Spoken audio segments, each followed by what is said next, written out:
Good afternoon, everybody, and welcome to the November meeting of the Children and Families Scrutiny Board.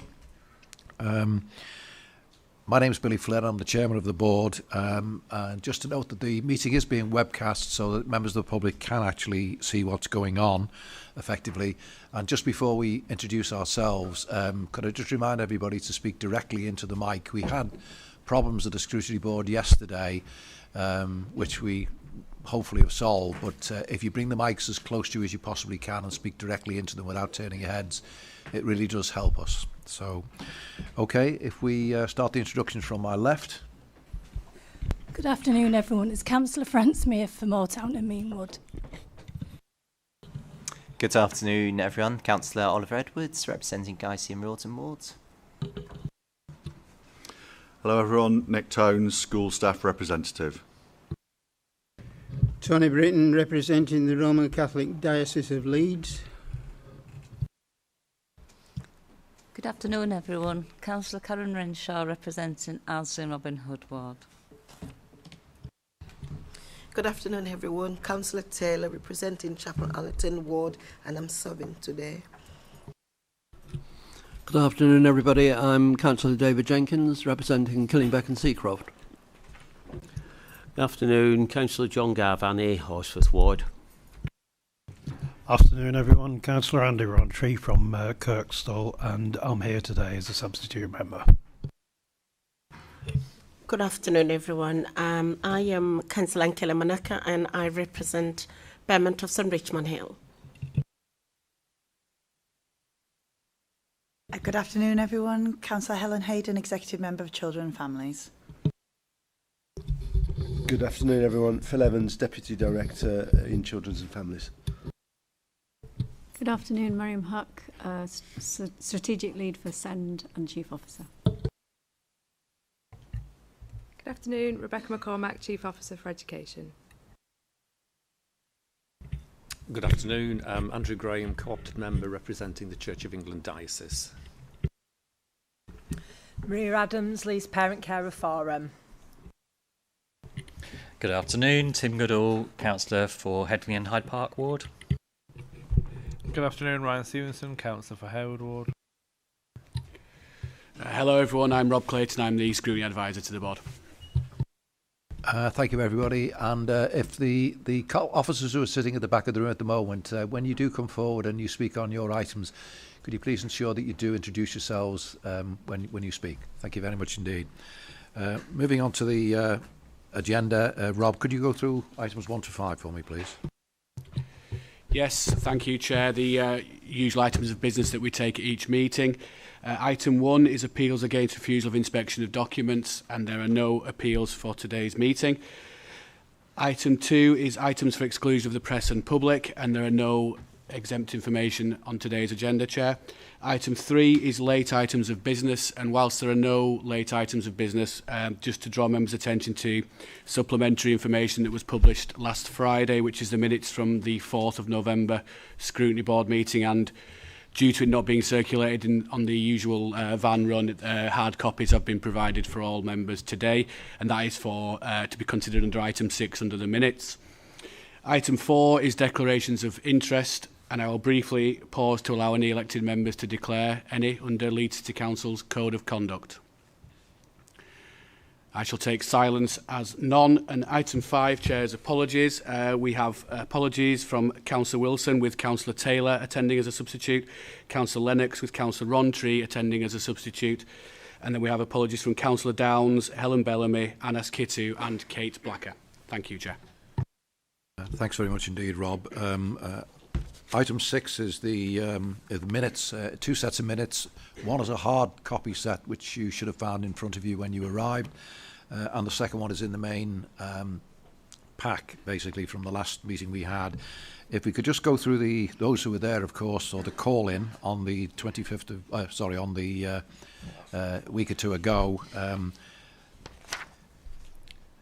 If you go through each of the pages, it shows us page 3 on the supplementary sheets. Are there any comments on page 3?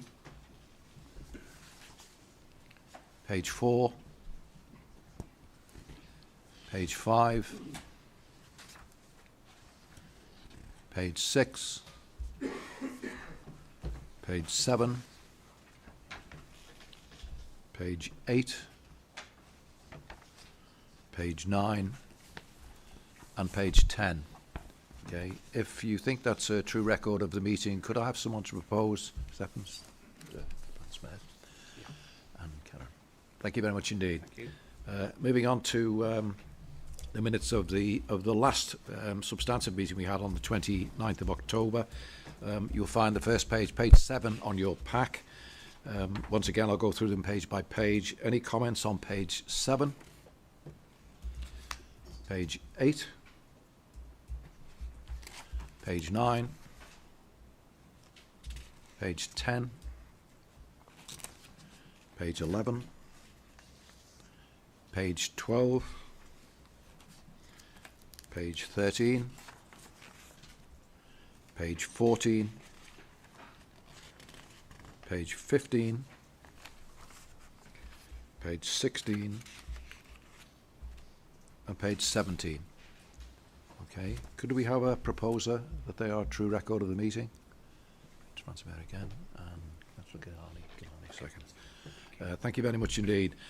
Matters arising, we just have one matter arising from the second set of minutes from the 29th of October, which is the post-16 Send transport.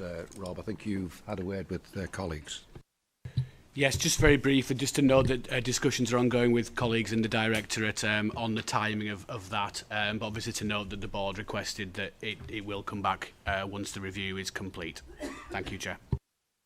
Thanks very much indeed, Rob. Now moving on to item 7, which is the Local Government and Social Care Ombudsman Report, Education, Special Educational Needs, Assessments and Reviews.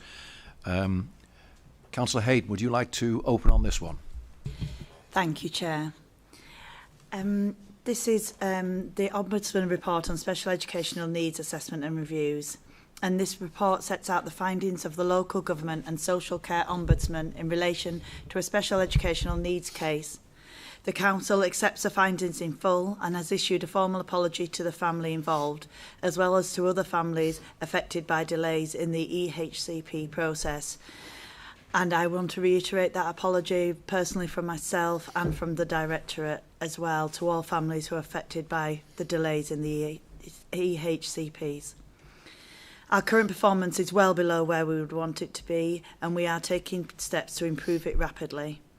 A recovery plan has been in place for 18 months and has delivered improvements, including increased educational psychology capacity, and the introduction of digital tools to improve transparency and communication.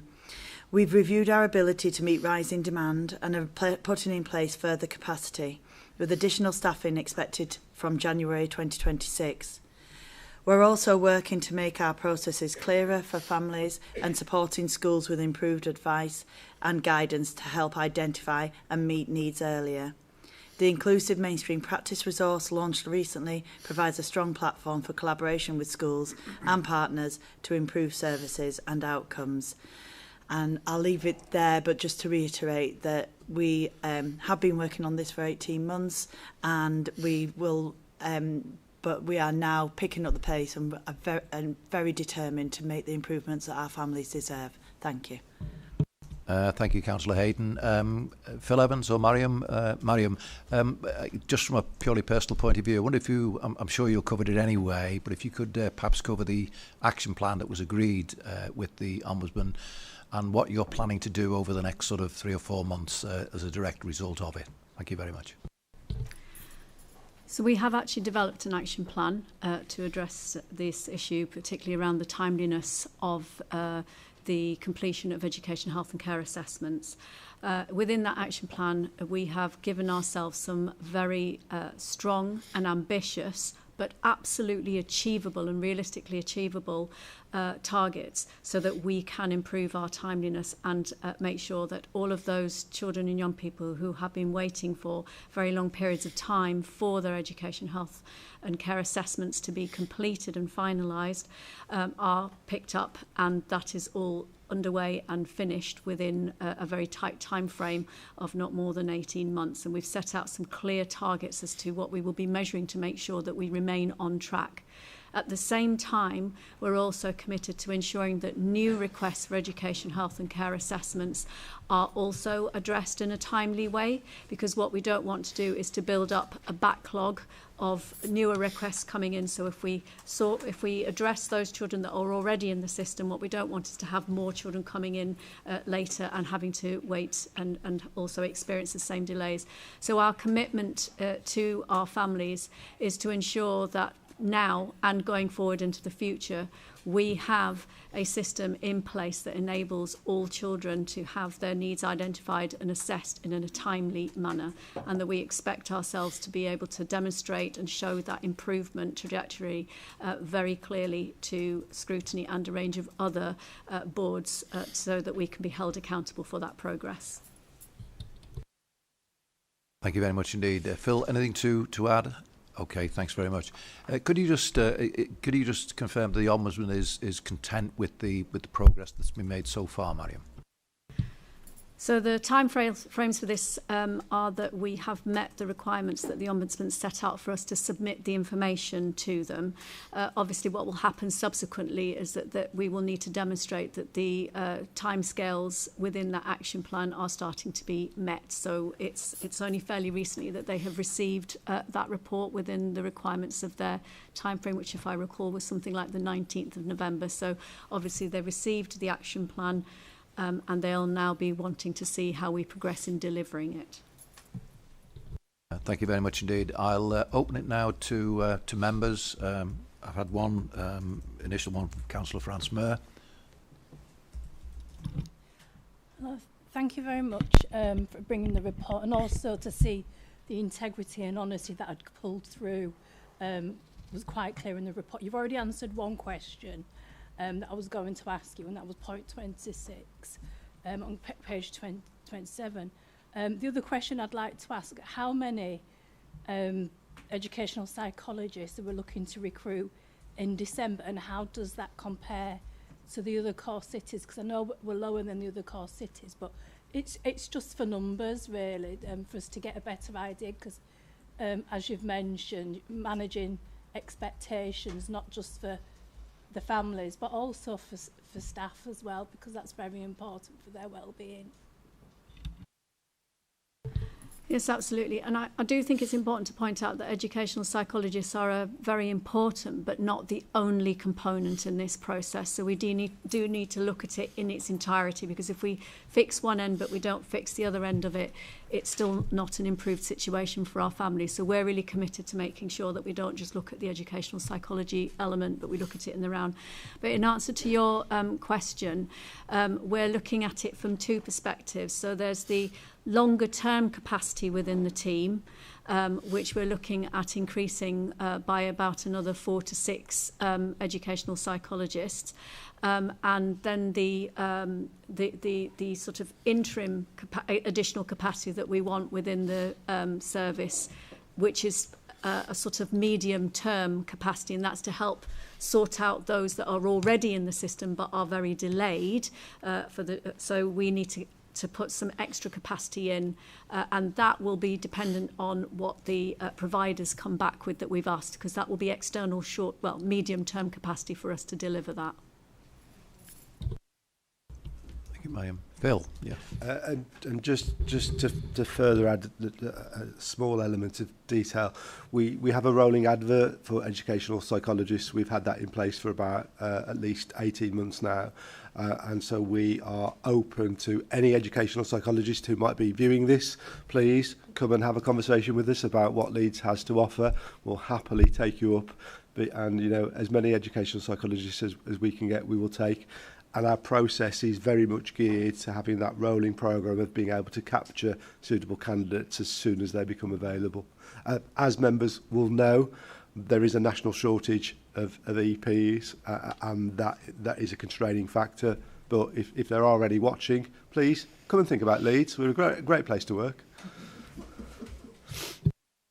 Thanks, Phil. My granddaughter's actually doing psychology in the sixth form at the moment. I'm trying to work it. We'll see how that one goes. Councillor Goodall. Thank you. 2 questions. I'll lead. The first one leads on from that, so I'll ask that first. So the Ombudsman also focuses on the part after the EdPsych has done the report. There are some indications of what we can do to improve that timing. Are the educational psychologists also involved in the part where they're notifying people, and are they part of that delay, or is that other people in the team, and what are we doing about that part of the delay after the educational psychologist has done their report? So the role of an educational psychologist is to provide psychological advice from an educational perspective and to assess a child's needs from that perspective. And that is their main role. And then following on from that, once the decision's been made whether or not to issue an education, health and care plan, an educational psychologist will be involved in supporting the review of that plan going forward. However, in answer to your question around after they've provided their advice, their input is fairly minimal, in all honesty. It actually then becomes much more of pulling together a document and making sure that it is co-produced with the input from all of the other professionals, as well as, very importantly, the child or young person and their family. So it's that bit as well that we've got to make sure that we've got enough capacity in the system to ensure that that is done in a timely way. And at the moment, we know that we're not where we would want to be in that respect. Okay, so supplementary on that is there's lots of information in there about people not being able to get the information, and that's covered in the report, saying, you know, we're putting in better systems to make sure parents have the information. But what specific is it? Just about extra resource, extra staffing to improve the timing, or is there something else to do with the process that means we can speed up the bit after the EdPsych's done the report and that information going to families? In all honesty, it's both elements of it, and I would also throw into their communication is absolutely key in all of this. So we do need to make sure that we've got adequate staffing and resourcing.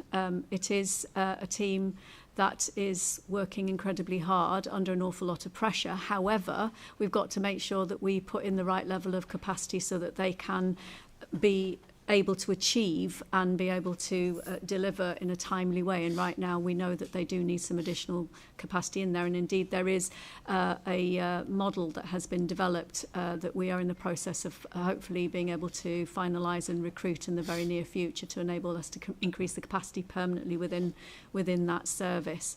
But with regards to the processes, we are looking at those processes because some of them could be streamlined, which will help with making staff feel that they've got more time to be able to focus on the things that actually matter. So we are looking at streamlining some of that as well. And then, as I said at the start, communication is absolutely key. We do need to make sure that the staff are communicating very regularly with parents and carers and schools. All right, I have a question, if I may. Sure. So page 30, it says the report was made available at the Civic Hall and the main reception at Merrion House for 3 weeks from 30th September. We had our last scrutiny board was 29th of October.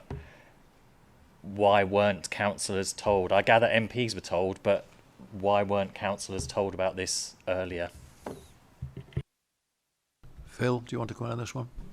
I'd have to go and take away that question, Councillor Goodall, and check the sequencing of why, if we didn't notify councillors, I don't have that information to hand, but I can undertake to provide that information back to you. Councillor Stevenson. Thanks, Chair. And just to build on that last point there, so my understanding, the process is that when the Ombudsman goes to publish their report, the day before, an embargoed copy of it is sent to members of Parliament in the city and to the press to publish. Ironically, I suppose the members of Parliament don't have any input in some way to the outfall of those reports. So there's obviously a missing point. Whether that's that we ask the Ombudsman directly to circulate, or that perhaps here at the council, the moment that's done, an email could be circulated to elected members letting us know that it will form part of the practices then to go to exec board and scrutiny. But the reason that's important is because it actually frees up your time, because when I read about it in the press and was sent a copy by a member of Parliament, my next step was then to contact an officer for a briefing to understand what it's about, and it's just taken up all of your time where you're going to come anyway. So I would like to move when we get there, Chair, that we add that as a recommendation, that in future any Ombudsman's reports that are published, presumably, well, not just children's, but it'll affect other departments as well, that that somebody in the council, probably the CEO's office, make sure that all councillors are aware of that. So I'll remind you of that when we get there, Chair. My question was around the detailed action plan. So if I've read the report correctly, that there's the Ombudsman did a bit more digging behind this one case just to understand the system behind it overall, and as a result of that, the council were asked to put together an action plan. We have previously been briefed, although we haven't had sight yet, on the PwC report that cost, I think, nearly £1 million to create an action plan. So my question is, after £750,000 on an action plan, what was missing from the PwC action plan that we had to create a separate action plan to give to the Ombudsman? Phil? So I think that the situation, excuse me, the situation realistically is that the council some 18 months, 2 years ago, recognised that there were challenges in relation to our arrangements in relation to EHCP processing. We commissioned an external review. We explained the reason for that commissioning of that external review, because we wanted an independent view. We didn't want to mark our own homework, and we wanted that external perspective on what we were doing and why we were doing it. That provided a series of reports over a series of periods of time that was supported with that external consultancy. It's important to recognise that though that report then has to be manifested in something that the council owns as opposed to a PwC report. And we were very clear that what we wanted to do was to make sure that we owned the improvement processes that flow from that report.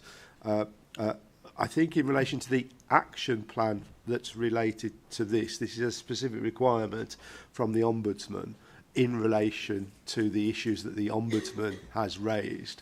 The issues that the Ombudsman has raised and the issue that was formed the public interest report doesn't fulfil the full scope of the PwC report and doesn't fulfil the full scope of the improvement journey that the council is on. And that's why what we have is we have effectively a very long period where we start with something, but that continues to change and grow and move into other elements as that journey progresses. But the LGSCO improvement report is a specific report that is required as a result of the public interest report. Councillor Stevens.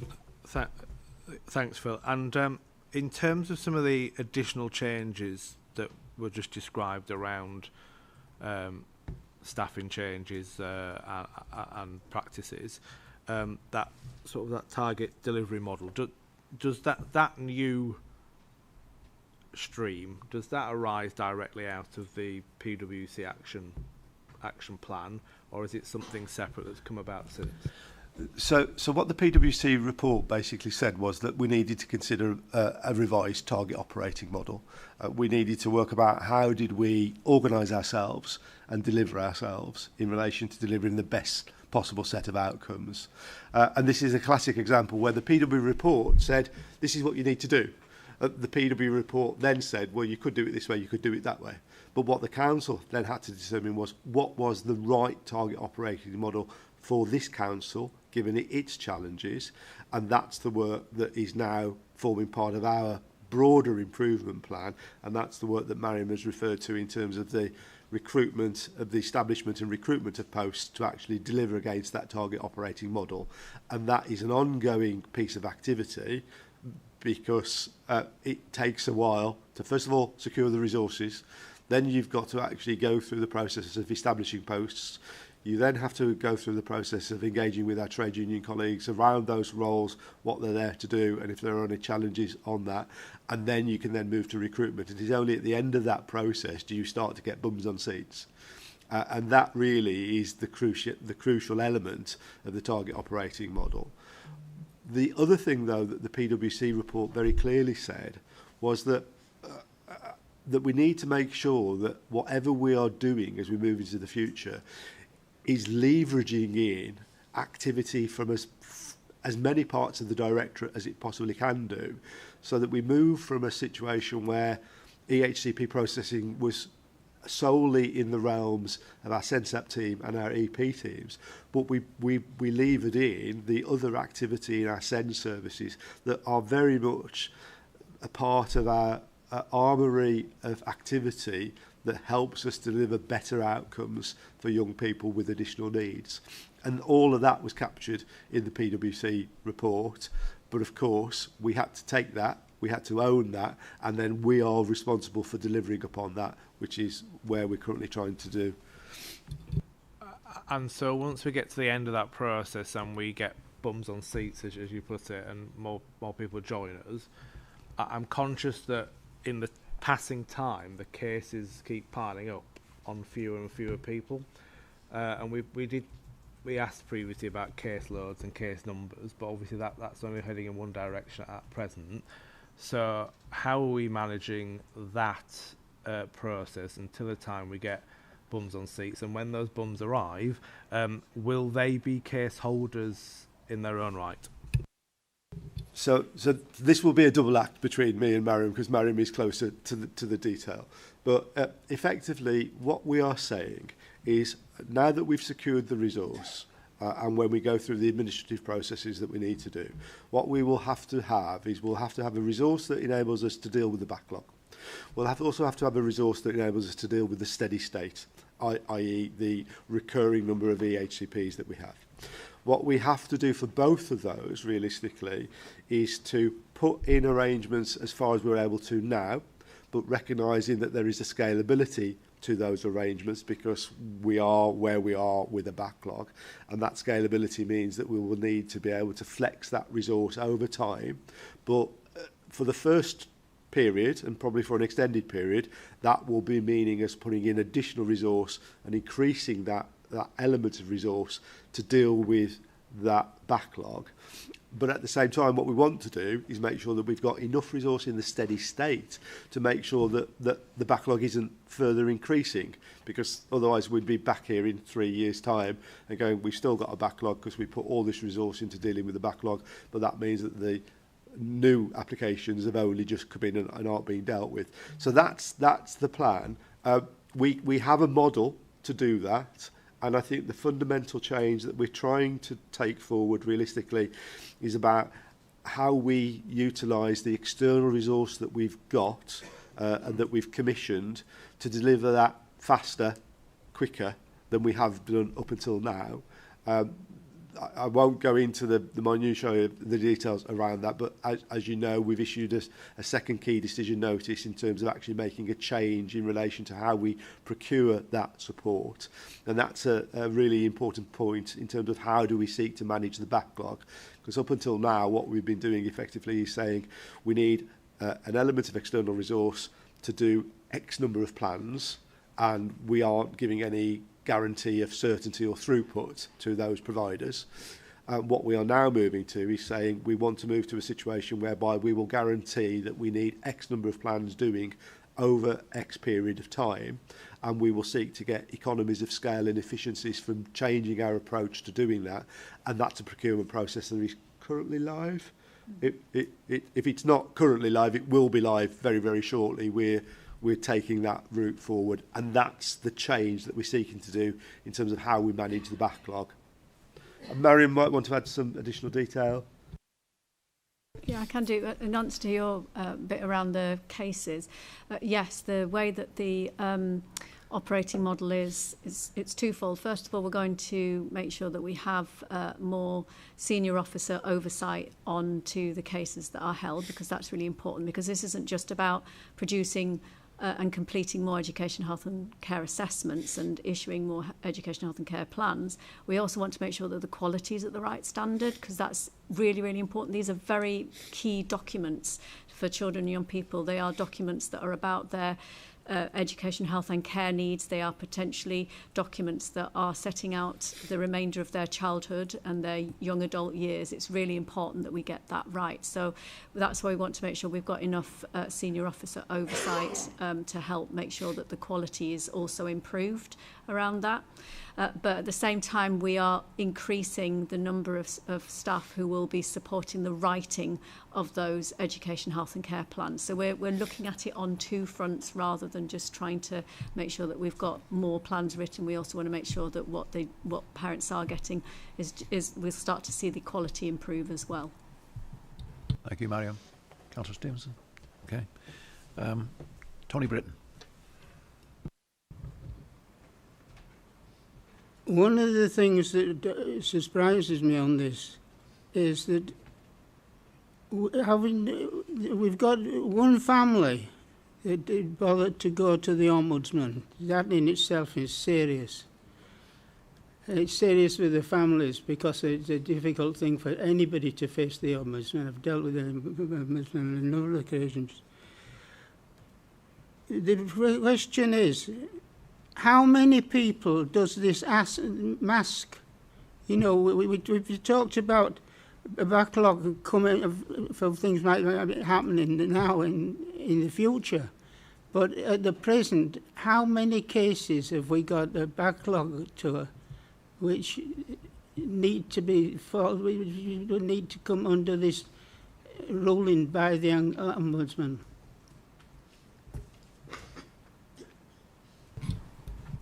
So the number of cases at the time that this report was written was over 1,700 cases. So we know this is not a small issue. We know this is a very significant issue for us. And that's why we're so committed to making sure that we absolutely do address this, because we know that there are many families out there who are really struggling. We recognise the impact that this is having on the families of children and young people with special educational needs and disabilities, because this delay is not at all acceptable and not where we want to be, and certainly falls below what we would want to be delivering as a service standard to those families and those children and young people. I just want to reiterate that it's not that it's masking. We know exactly how bad this situation is. Which is why I not only apologise to the family that is involved in this. It takes a long time to come to the Ombudsman and then for the Ombudsman's office to issue a report. So, you know, there's a severe time lag, which is why we set in motion 2 years ago, which, you know, knowing steps to change that, we're really upping it now. It's really not good enough. And we recognise that, I recognise that, and that's why I apologise to all families that are in this process. It's not where we want to be at all. But we are working really hard and will do at pace, with ambition, but realism as well, that we know that what's achievable. And to make this right for our family, for children and families in the city. Thank you, Councillor Hayden. Tony, you'd like to come back?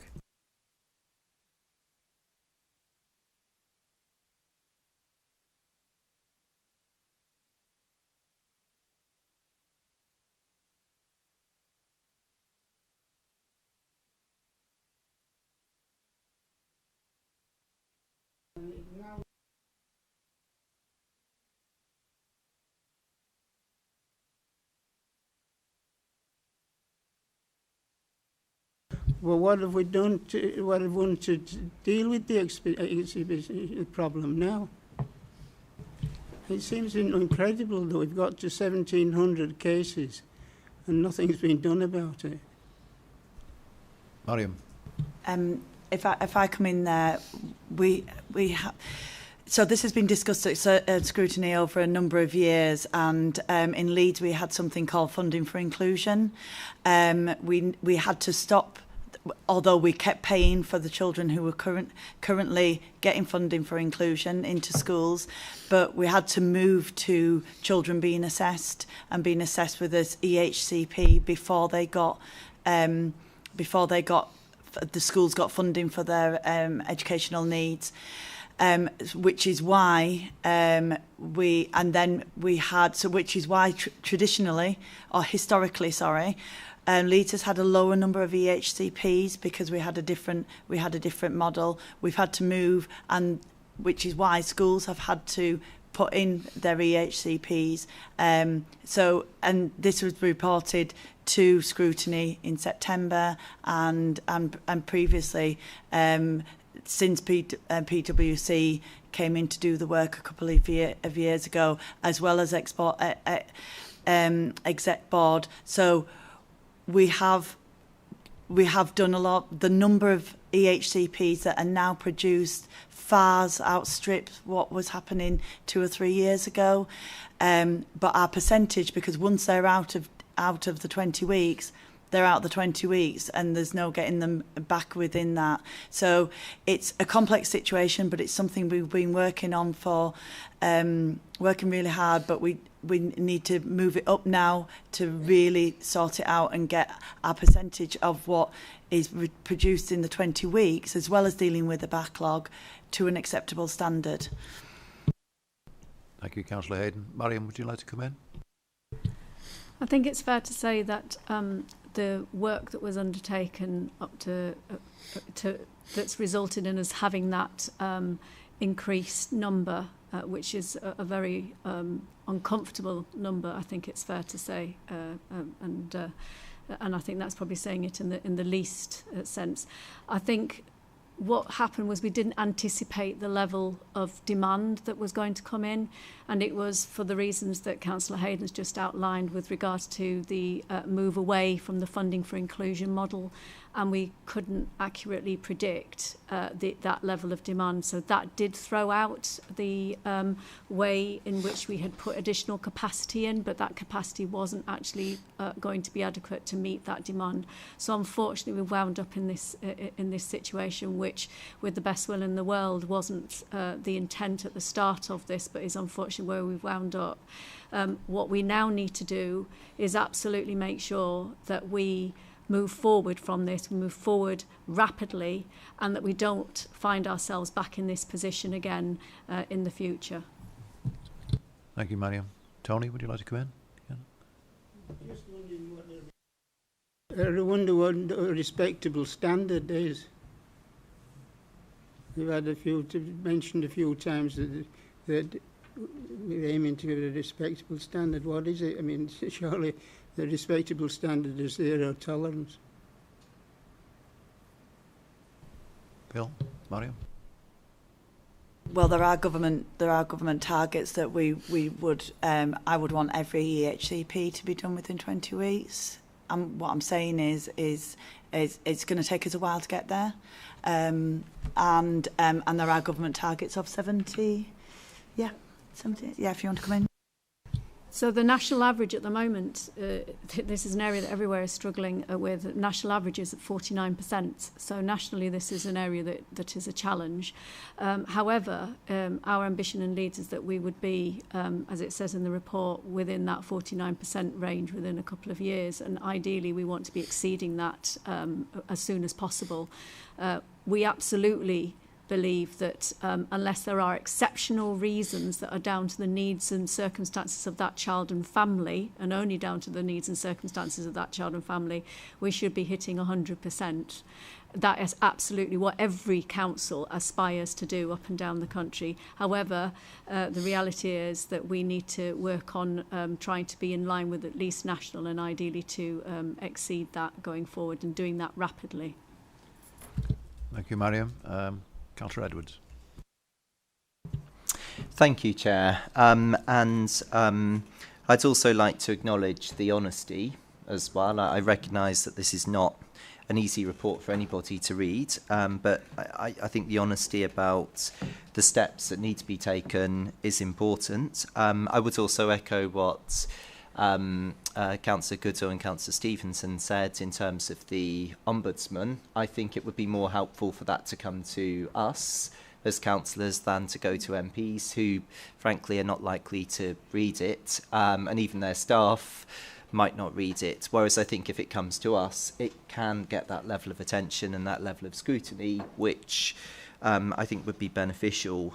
So I would agree in principle with that point. I think also what you said about the voice of parents and carers and young people being involved in improvements is really important, and that has to be highlighted.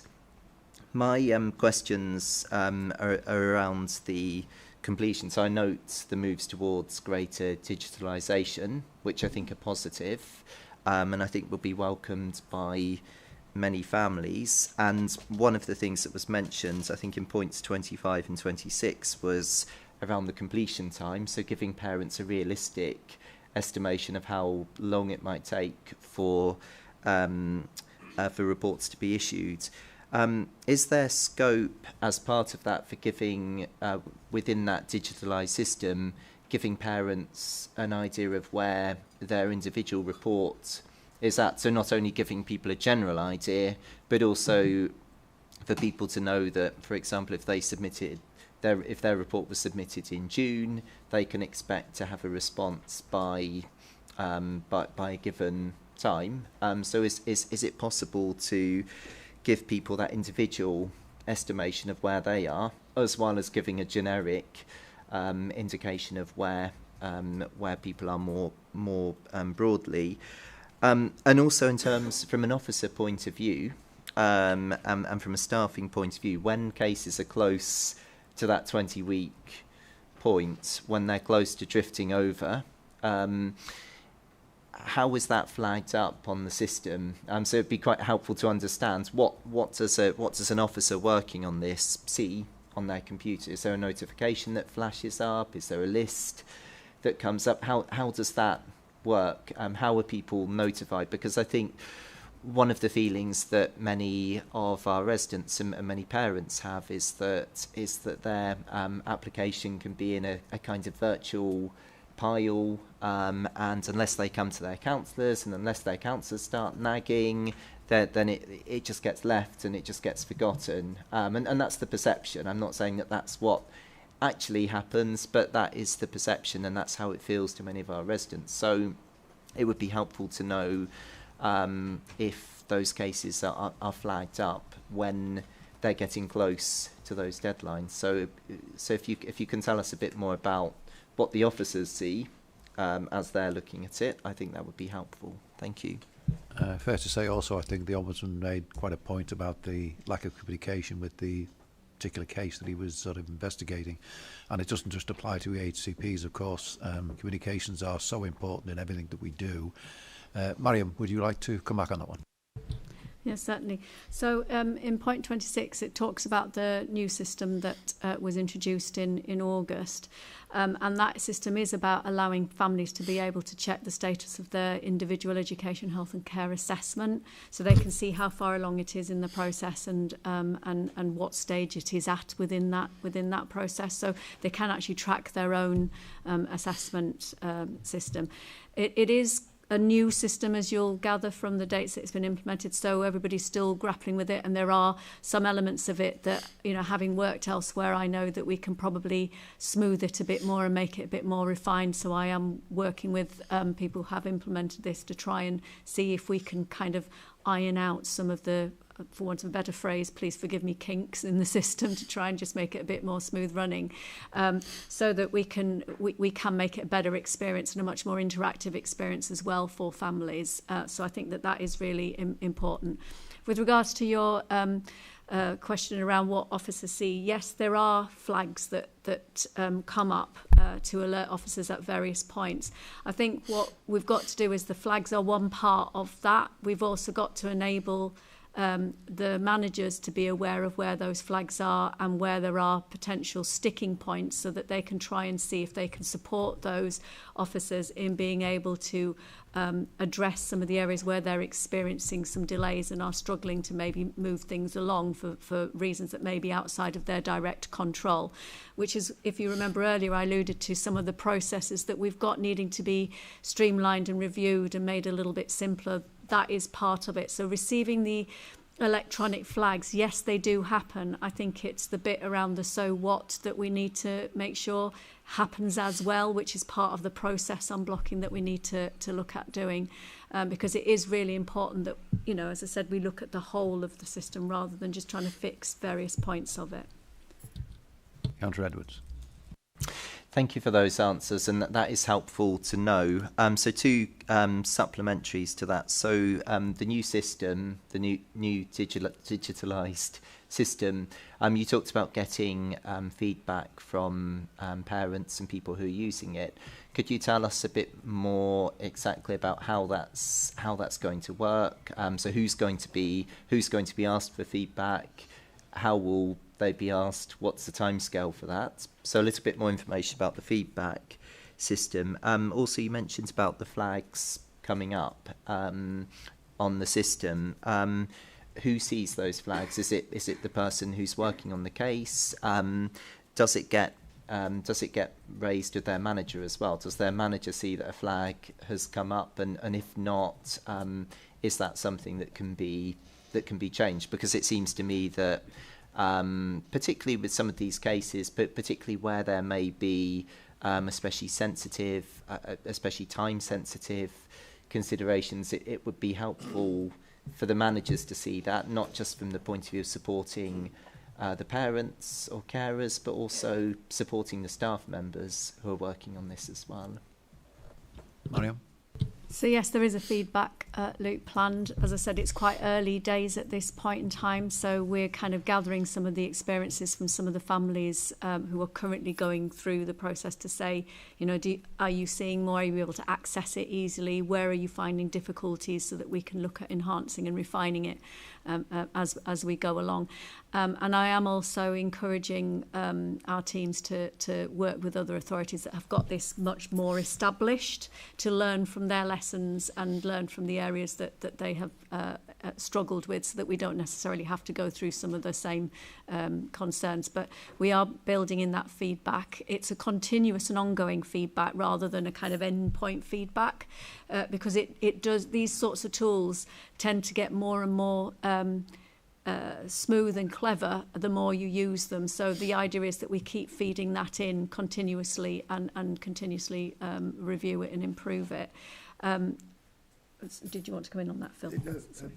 Carry on. Sorry. And then with regard to the flags go to the case officer directly, and they also go to the manager. I think what we've got to try and get to is a point where we can be a little bit more intelligent about how those flags are used, and at which point they go to the case officer, and then at which point they go to the manager, because sometimes everybody getting a flag at the same time is not hugely helpful, because actually it could be that the case officer has the situation under control and may well be moving that on that pace, and having a conversation with the manager about a case that is in where it should be is not necessarily a good use of time. So we need to maybe think a little bit more carefully about how and who gets the flags at what point. So those are, again, part of the things that we are looking at refining as we go along. Thank you, Mariam. Phil? Councillor Edwards has raised a couple of points, realistically, about getting to deadlines. I think it's just important that we take a moment just to reflect on that slightly and to recognise that whilst we have set some particular cases, so for example where a child is going to be transitioning from one one key stage to a different key stage, that we want to make sure that that process is done in as timely way as possible so as to not hold up. We need to be very clear that every case is a priority for individual families and individual children. And given the fact that we have such a significant backlog, there is a real challenge for us in relation to that. I think we also need to just build into our consideration of that and our wider consideration of that the issue about equity and the issue, the challenge that we have, that as so many children have been waiting for longer than anyone would have wanted to do, we need to be very, very careful about how we seek to prioritise, if that's a word we use, solely on the basis that we might be hitting a 20-week deadline, for example. It's a complicated issue. There's lots of things that we need to build into that consideration, and it does need to be balanced to reflect the fact that there are a lot of children in the city who have been waiting for far too long. What we really need to do, I think, is focus as much of our energy as possible in putting in additional resource to making the journey for those children as short as it possibly can be within the resources that we currently have. I think it's also really, really helpful just that we remind the board, it's in the paper, but in the current year we've invested an additional £3.5 million of capacity into that service. We're proposing to put in an additional £4 million next year. That's what's built into the assumptions for the medium-term financial strategy, and that reflects the fact that we all recognise there is a significant challenge, and we need to be doing better, and we need to be doing better for all the children in the family who are awaiting an assessment. Thanks, Phil. Point well made on the priority sort of issue. Councillor Edwards, are you happy with that?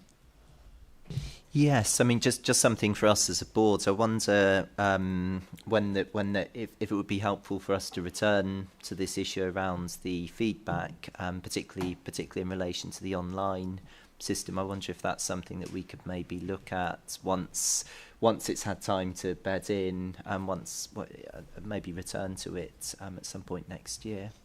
Yeah, we've already pretty much agreed that we will discuss it again, I think, before the end of the council year as well. So thanks very much. Maria Adams? Yeah, Phil, you mentioned looking at other directorates. Did I hear that right, that you could call on other directorates for extra support? Was that right? Did I hear that? So not so much of the directorate, it was about other services within children's and families, so that we didn't see this as an issue just for SENSAP or our EP team, and it was about how do we bring in the wider SENS services and more generally the wider services across the directorate, because quite often, as you'll know, some of the children with additional needs that are in the EHC processes might be children looked after.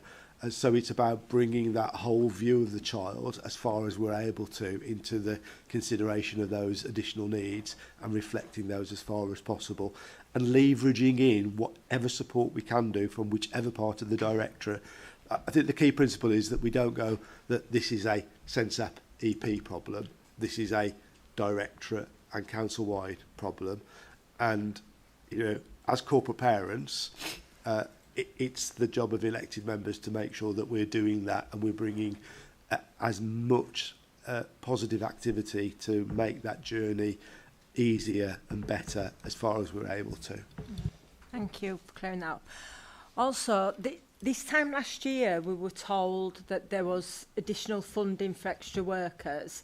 Now, I heard that you mentioned about the trade union, so I assume there's a bigger picture going on. However, that money was secured. Why have we not spent it in another way, agency workers or something? So that's exactly what we have done. So what we have done, and I'm not looking at any member in particular, but we do have to be cognizant of the council's overall budget process and the directorate's budget overspend.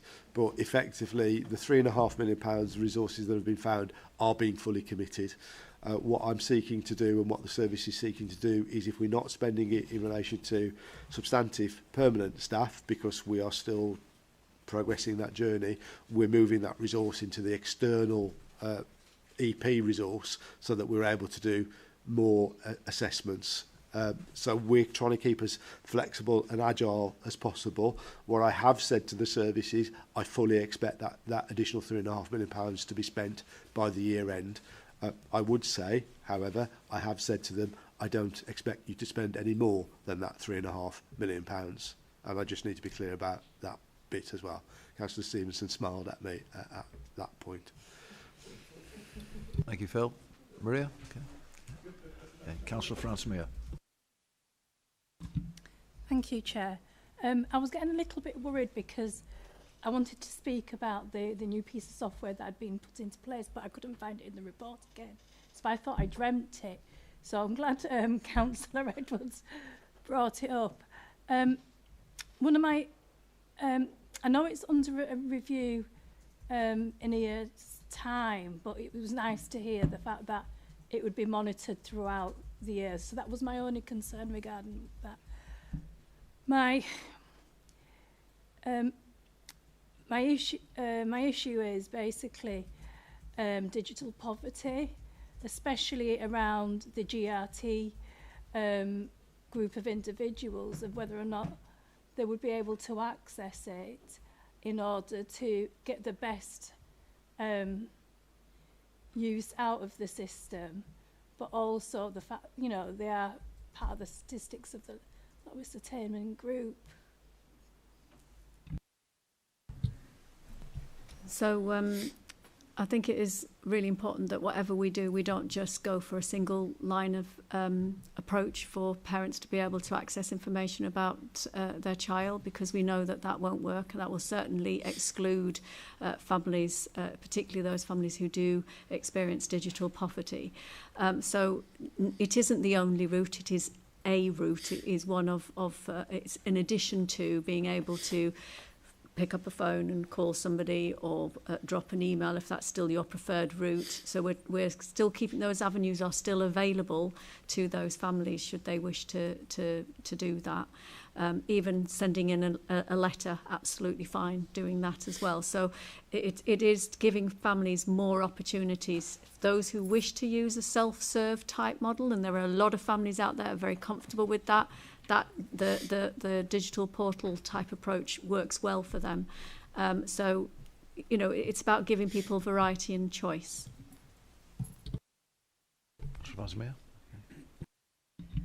Yeah, it's the reason why I'm asking is because the GRT group of individuals, they're the hardest group of people to engage with, and going back to the complaint, communication was a big issue. So, you know, we just don't want any more children to fall through that net.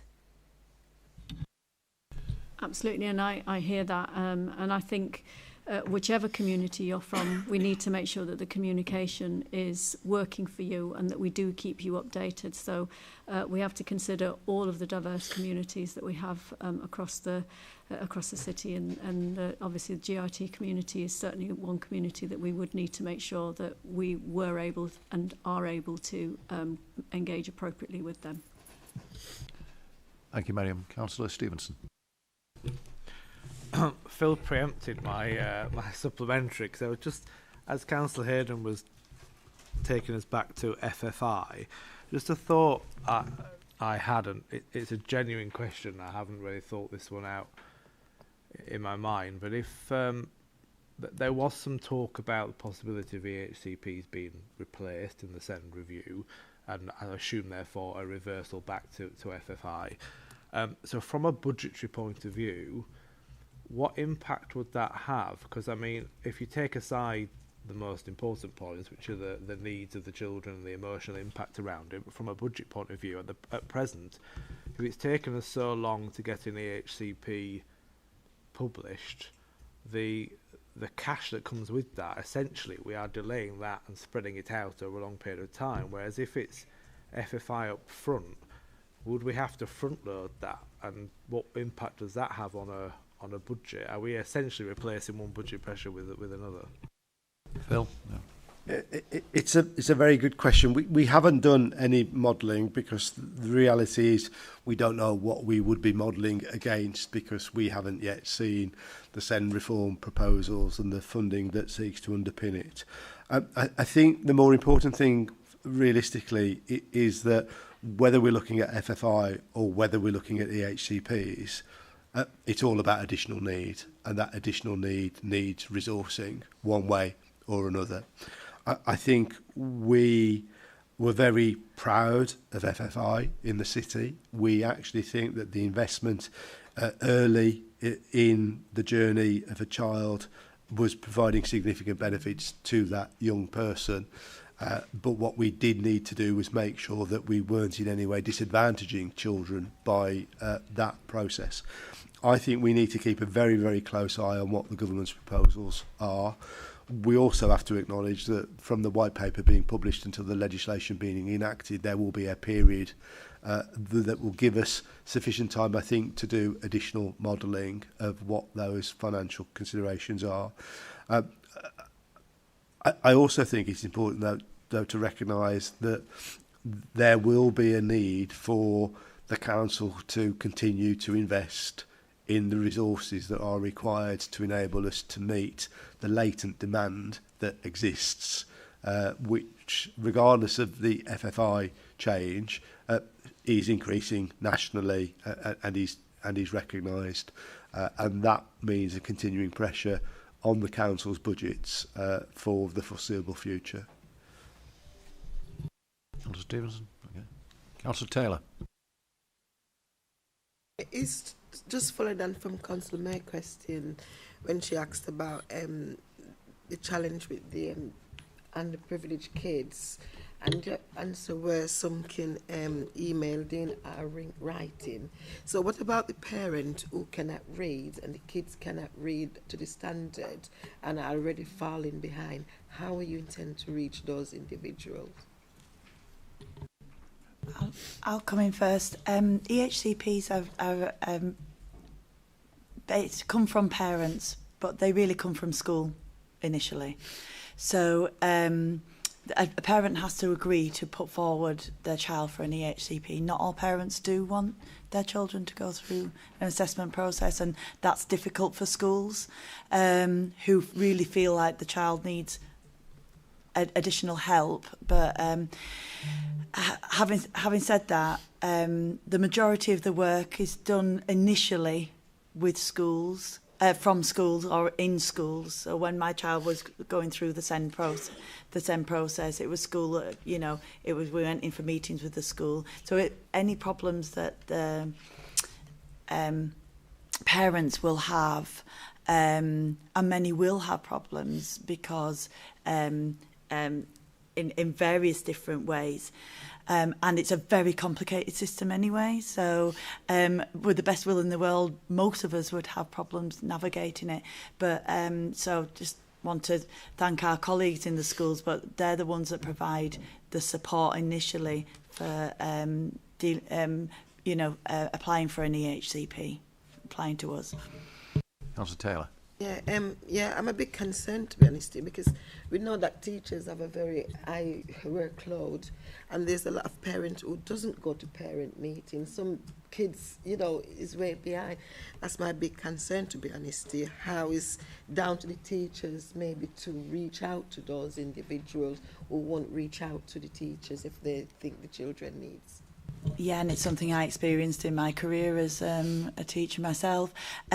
We have just launched a new resource, very well supporting schools in supporting children with SEND, and recognising actually that we want the majority of our children with additional needs to stay in mainstream schools, and we have launched a new support.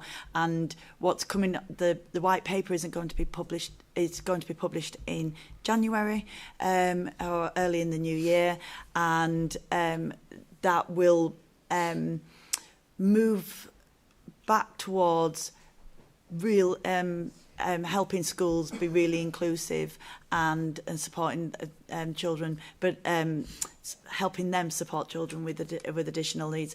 So it is a movement, and we are working really hard to do that. But it is a problem when you're a teacher if families won't engage. But that's where the whole system comes in terms of social care and in terms of community package in order to support families and get that early help into families that need it. But thank you. Councillor Manaka. Thank you, Chair. On the, just coming at the back of what Councillor Taylor has just questioned, page 27, I'm just looking at the digitalisation of this and thinking now of parent skills on IT, and also thinking of parents who cannot perhaps maybe speak English, which is now the EDI.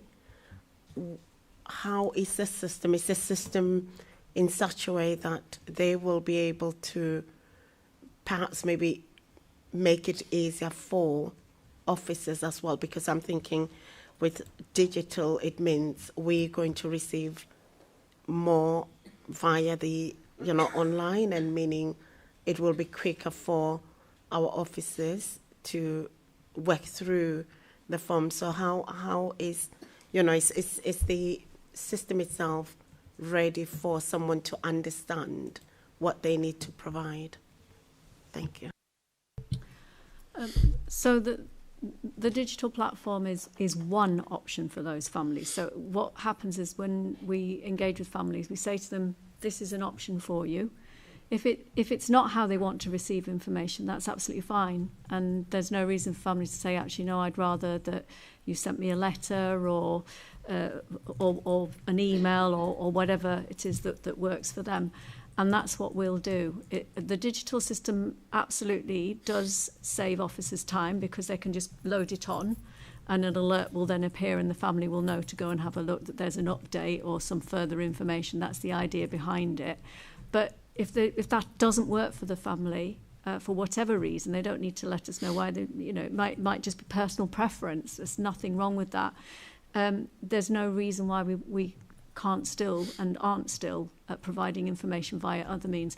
For our non-English speaking families and families with low literacy skills, we do have support services and staff as well within wider children families who engage with our non-English speaking families and also with our families with low literacy skills. We also have the SENDIAS service, which is an independent advisory support service that supports parents as well who struggle maybe to understand and navigate the system, which a lot of parents do. So they're around to provide an additional layer of support to those families.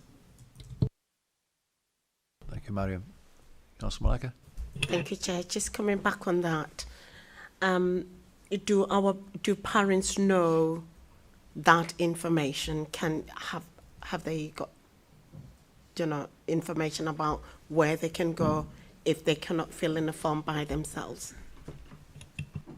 Yes, absolutely. And they don't have to fill a form in either. I mean, the request for an assessment can be as simple as one line that just says, I want my child's needs assessed, please. And that is all they have to say. Some parents quote various parts of the Education Act. It really is not necessary. They literally can just send in, name of my child, I would like an assessment. And that is all they have to do. And we have to enact just on something as simple as that. And that is, if anything, we get more requests that way than we do the other way. Thank you. Can I look back? That's all, Chair. Thank you. Right, thank you very much indeed. That's the last question we have on this item. Still lots to do, as the officers have sort of indicated. Just like to say we will be bringing this item back before the end of the current sort of council year, when hopefully, as Councillor Hayden mentioned, the white paper will be with us and we'll have a better idea, I think, of how SEND will be taken forward. We just move on to the recommendations, of which there are two, but Councillor Ryan Stevenson has asked us to consider a third one, which I'll come on to in a moment.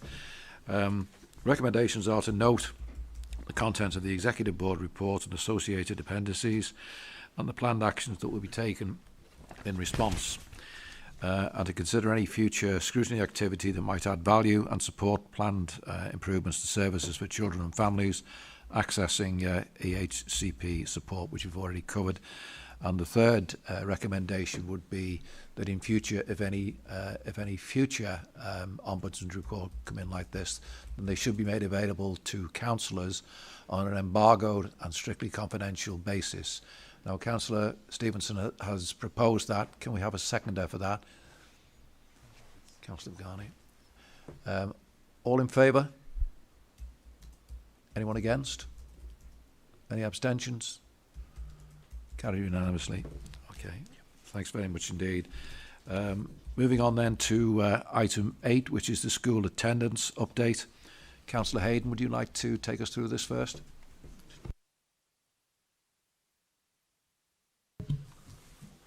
Thank you very much, Chair. So this is the annual report on attendance update.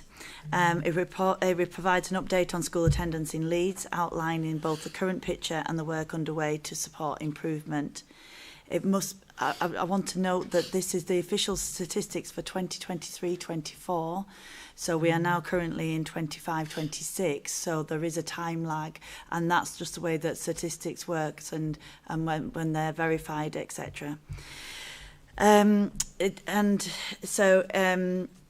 Appendix 1 contains these statistics which show Leeds remains below pre-pandemic attendance levels, with persistent and severe absence still high. However, there are signs of stabilisation and some improvement in primary attendance and persistent absence. Appendix 2 provides early indicative data from 24-25, and the picture is more encouraging. Persistent absence has decreased significantly in both primary and secondary phases, down from 15.6% to 14.2% in primary, and from 26.2% to 23% in secondary. Severe absence has also improved slightly in secondary schools, from 5.1% to 4.7%. Leeds has been invited to contribute to a national DFE toolkit on severe absence, recognising our emerging good practice. The report also sets out the work being done to support children with SEND and those with EHCPs who continue to experience disproportionately low attendance. This has been addressed through the Inclusive Mainstream Practice Programme, which I mentioned earlier, which supports schools to strengthen their universal SEND offer and develop targeted support, and a focus on early intervention, improved data sharing and multi-agency collaboration to tackle complex barriers. The virtual school continues to provide tailored support for children in care and those with a social worker, while attendance for these cohorts remains below national averages. Persistent absence has started to decrease. The report also highlights individual school approaches, including relational practice, attendance champions and family engagement strategies. These are making a difference, particularly where schools embrace a support-first ethos. Really important work has been undertaken over the past year through the Attendance Steering Group, which has brought together partners from across education, health, social care and the third sector. This has enabled a learning to be shared, identifying what works and building a more joined-up response. I want to take this opportunity to thank all those working tirelessly in this area: school leaders and council officers, attendance officers, SENCO, social workers, health professionals. Your commitment, creativity and collaboration are making a real difference for children and families across the Leeds. Thank you. Thank you, Councillor Hayden. Rebecca, Ali, would you like to come in? Thank you, Chair. I'm not sure there's a great amount to add from Councillor Hayden's introduction. Just to say that I think one of our the notable points about our school attendance is that there's such a wealth of data around school attendance that can be sliced and diced and chopped in all kinds of different ways. And what our data does is highlight to us the areas that we really need to make a difference. And as Councillor Hayden said, part of our work in our local authority teams is about how we work with all of the partners who can influence improvements around school attendance. And that's around our support with families, our work with our colleagues in social care, in West Yorkshire Police, our communities colleagues, youth service partners, everyone who has an impact and works with children and young people and their families can ultimately have an impact on school attendance. And that's part of the work that our targeted attendance team in children and families is looking to kind of build on those partnerships and make sure that we're having that positive impact on school attendance, which has been a real challenge nationally since the COVID pandemic. Thank you, Rebecca. Ali? Thank you. I don't have much more to add to that further than that we're really proud of the multi-agency work that's been happening, particularly over the last year, but longer than that. And with the national guidance that started in August 2024, that was a real push for multi-agency work, and that has really been taken on board in Leeds. You'd be hard pushed to go anywhere at the moment and not hear about attendance and what everybody is doing and trying to contribute to that, including parents and carers. We're talking about everybody, and that is what is leading to that improvement, and that's really, really hopeful for the children. Yeah, thank you. Thank you very much. I haven't seen any indication of questions yet. I just have a couple myself. The increase in the severe absence sort of element you were speaking about before, children under 16, I think, without the housing costs being taken into account, looks considerably worse than the national average. I think about 7% difference.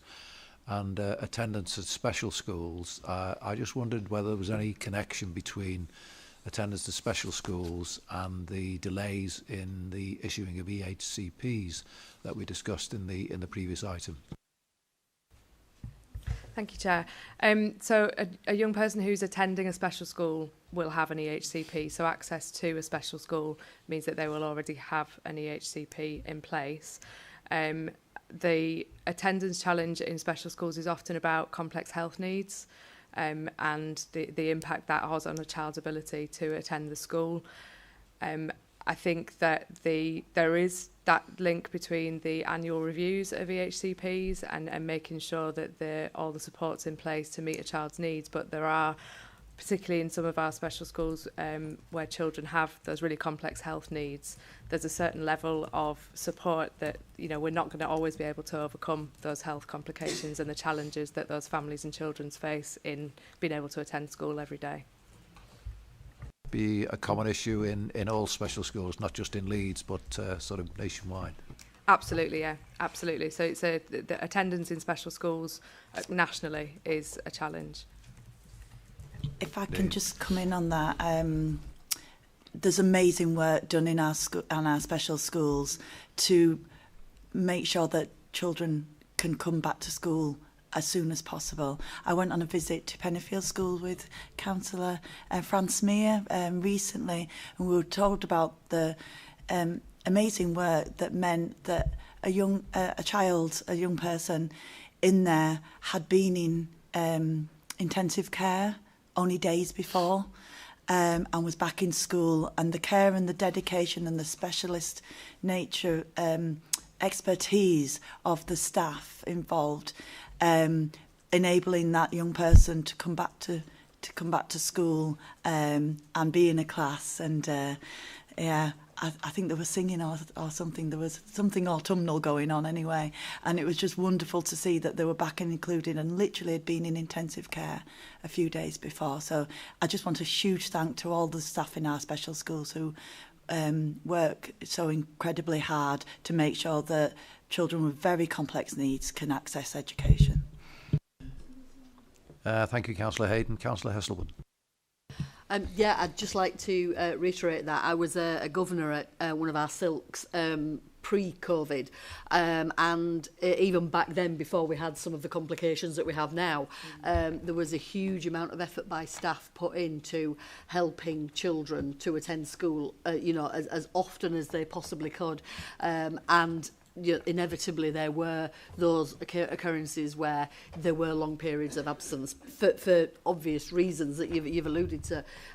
So yeah, I would like to say thank you to all the staff, because I know how much effort was put in to try to get children into school as often as they possibly could, and make them feel comfortable and enhance their learning while they were there. So yeah, there is a huge amount of effort goes into that. Thank you, Councillor Huswood. Comment, I think, rather than a question, so thanks very much indeed for that. Councillor Goodall. Thank you, and yes, to echo Councillor Hazelwood, thank you for everything you do, and I should have said that on the past one as well, because it's obviously very difficult circumstances.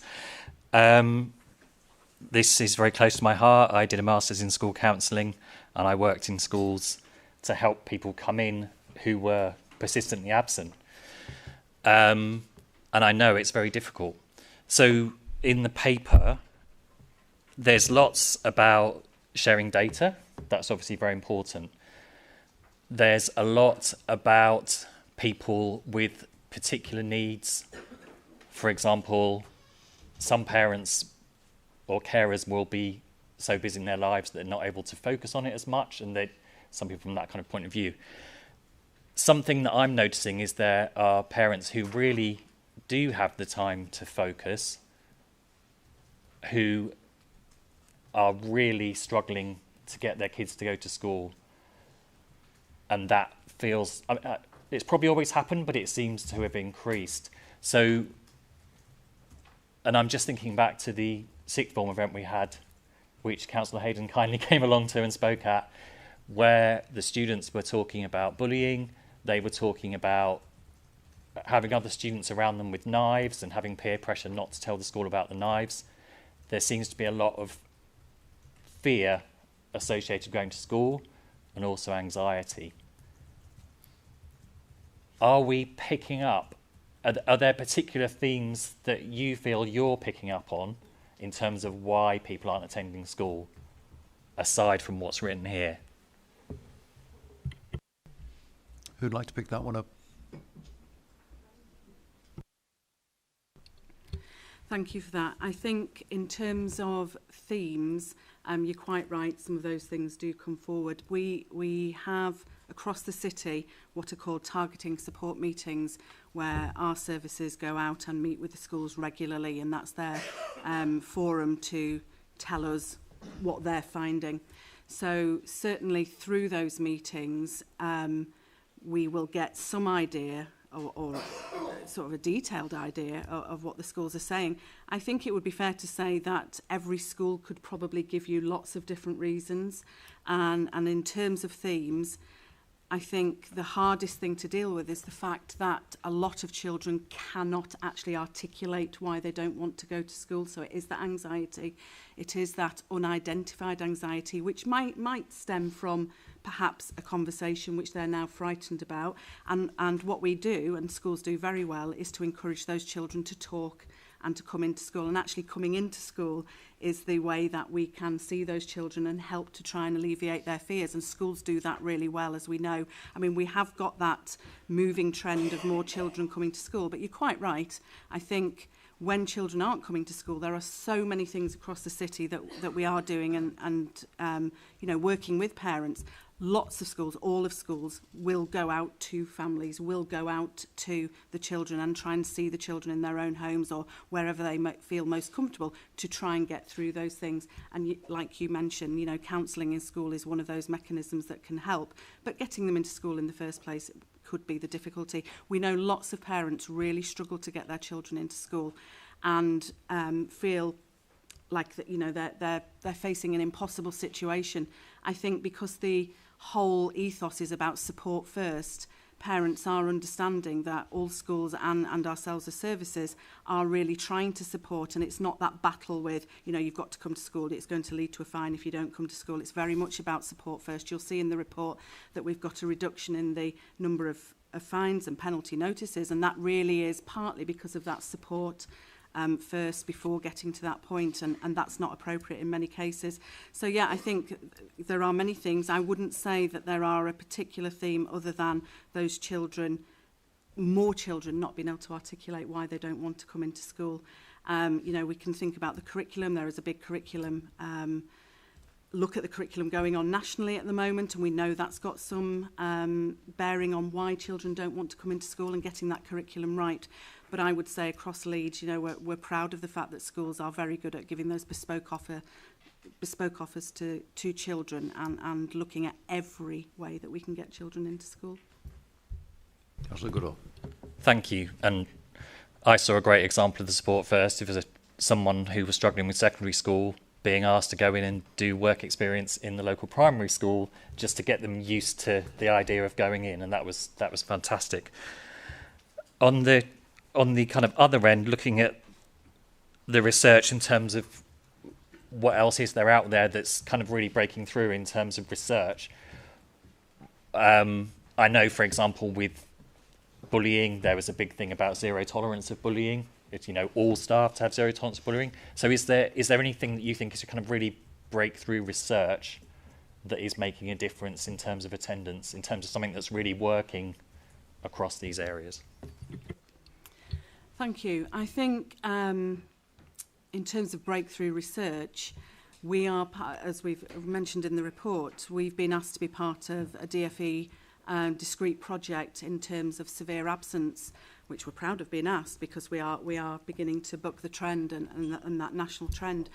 That is so that we can identify what schools are doing and contribute then to national programmes, because we have shown a difference there.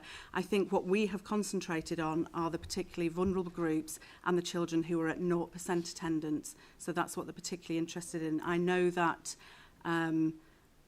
the theme of knife crime and being scared of potential problems will be part of that. So we're identifying those schools that have made the greatest difference at the moment, and they're all on board in terms of that project. So by March we should be finished with some of that work, and we would be able to report back on that. But that obviously is, you know, is credit to the schools in Leeds that have contributed to that. Okay, Councillor Goodall. Rebecca. Thank you. Just to add, one of the really interesting things that's come out of our work with the schools for the attendance steering group is that there are some schools that actually show on their data that they're not doing that well in terms of attendance, but actually the innovation and the practice that they have in place is out of this world. And we hear about the stories and the example that you've just shared there that actually may have an impact on one child, and that's really, really important for that one child. If it has, it might not have an impact on the overall school's attendance, but for that one young person, that absolutely is life-changing and will make a difference. So as part of the attendance steering group, what we're able to do, because we're hearing from more of our schools, because we're getting out to, in those targeted support meetings, to understand more about what individual schools are doing, we're starting to build up that evidence to understand more about how different schools are taking innovative approaches and what we can do and share that practice. Thank you, Rebecca. Councillor Stevenson. Thank you. I think Harmony is breaking up. Congratulations for all the work that you're doing. It is a good report. And I think this is one of those issues that we often quite rightly talk about the priority of safeguarding in education. That is right. But attendance must have parity of esteem against safeguarding, because if kids aren't attending, we don't know what their safeguarding scenarios are, and also if they're not attending, they're not learning. So it's really important that we keep the pressure on this. I just had a slight question around alternative provision settings. So obviously the host school will retain central data for it, but are we able to capture the attendance records for those children specifically at alternative provision settings?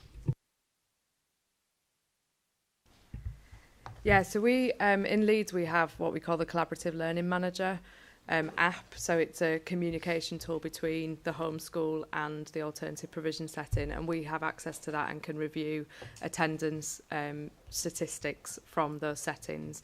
Since the 2024 guidance was published, we also have a new coding on attendance registers that highlights where children are based off-site, which is how we record attendance in alternative provision settings. So that's helping us to build a clearer picture. I think it's fair to say that in the past we weren't always clear about when children were attending alternative provision. So the new coding allows us to have more clarity about that. We know that there's some work to do around the amount of time children spend in alternative provision, particularly so the registration coding is a morning session and an afternoon session. Whether that's necessarily a full-time offer, it's something that we need to look into and work with our alternative provision settings more to make sure that children are getting that full offer. Thank you, Rebecca. Sorry, if I just come in, because it's absolutely a safeguarding issue, and that's why, I mean, I'm a teacher by profession, so I want children to be educated and learn as best as they can, but actually this is of a paramount importance because school is such a protective factor in many regards, and the major one is that if children are in school, then they are safe, and so it's of paramount importance to me and to the team. Thank you, Councillor Haid. Councillor Stevenson. Okay. Councillor Edwards. Thank you, Chair. And this is a very comprehensive report. I noted the point about children looked after and some drops in attendance, and I know that that's something that everybody around these tables cares about, and I know how hard the team are working on that, and I know how hard this is as an issue, but I just want to flag that as an area of interest for all of us, and a shared responsibility for everybody to be interested in. I wanted to ask about 4.4, the some around unauthorised holiday absences and the rate there. So I think I asked about this last time this came before Scrutiny. So knowing a bit more about the background to some of the reasons for that, because certainly there will be times when there may be particular cultural or religious reasons. So one of the examples given to me was, for example, when parents might be taking children on the Hajj. I know, for example, with Gypsy and traveller communities, there will be particular times throughout the year where there may be cultural reasons why the parents are away. Some schools are aware of that and are very proactive in terms of engaging with those families. There will be other examples as well. And I think it would be helpful to know a bit more about the background to that. So we're talking statistically, we're talking about a fairly small number when we consider the overall numbers of children and young people. But nevertheless, it would be helpful to understand that, because not every absence is the same. And certainly, as a member of this board, I would find it quite helpful to know more about that, if we can, to understand more about the reasons behind some of that unauthorised absence. Thank you. Rebecca? Thank you. I think it'd be really good for us to have a look into that in more detail and break that down, I think, and we can come back to you on that if that's okay.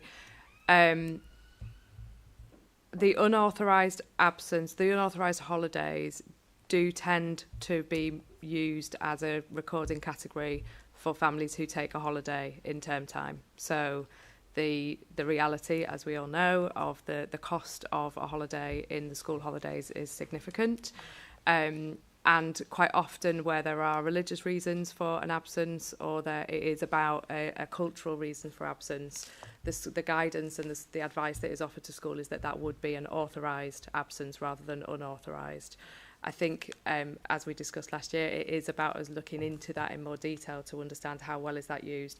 The reality is that whilst the reason for absence may be different, when we're talking about a high expectation of school attendance and that overall attendance level, whether or not the absence is authorised or unauthorised, if they're not in school, they're not in school. And when we're talking about having a high ambition and wanting the best for our children, we need to make sure we're doing all we can to support families to understand the importance of being in school, recognising that there will be reasons for cultural absence at certain times, but when that extends into a 2, 3, 4 month absence, that has a significant impact on that child's learning, and we have to work with families to understand how we can manage that as best we can. Thank you, Rebecca. There is also the capacity, there is a code for religious absence. And there is the capacity in the system to authorise that as a religious event. Again, have to be realistic within the confines of our system in terms of education and attendance at school, and also going back to the safeguarding as well if they're absent for long periods of time. Thank you, Councillor Hayde. Councillor Edwards. Yeah, I do want to be clear that I absolutely agree about the importance of attendance. I 100% agree there. I think it's just for us as a board being able to understand more of that detail. But you're completely right. Children and young people need to be in education. Thank you, Councillor Edwards.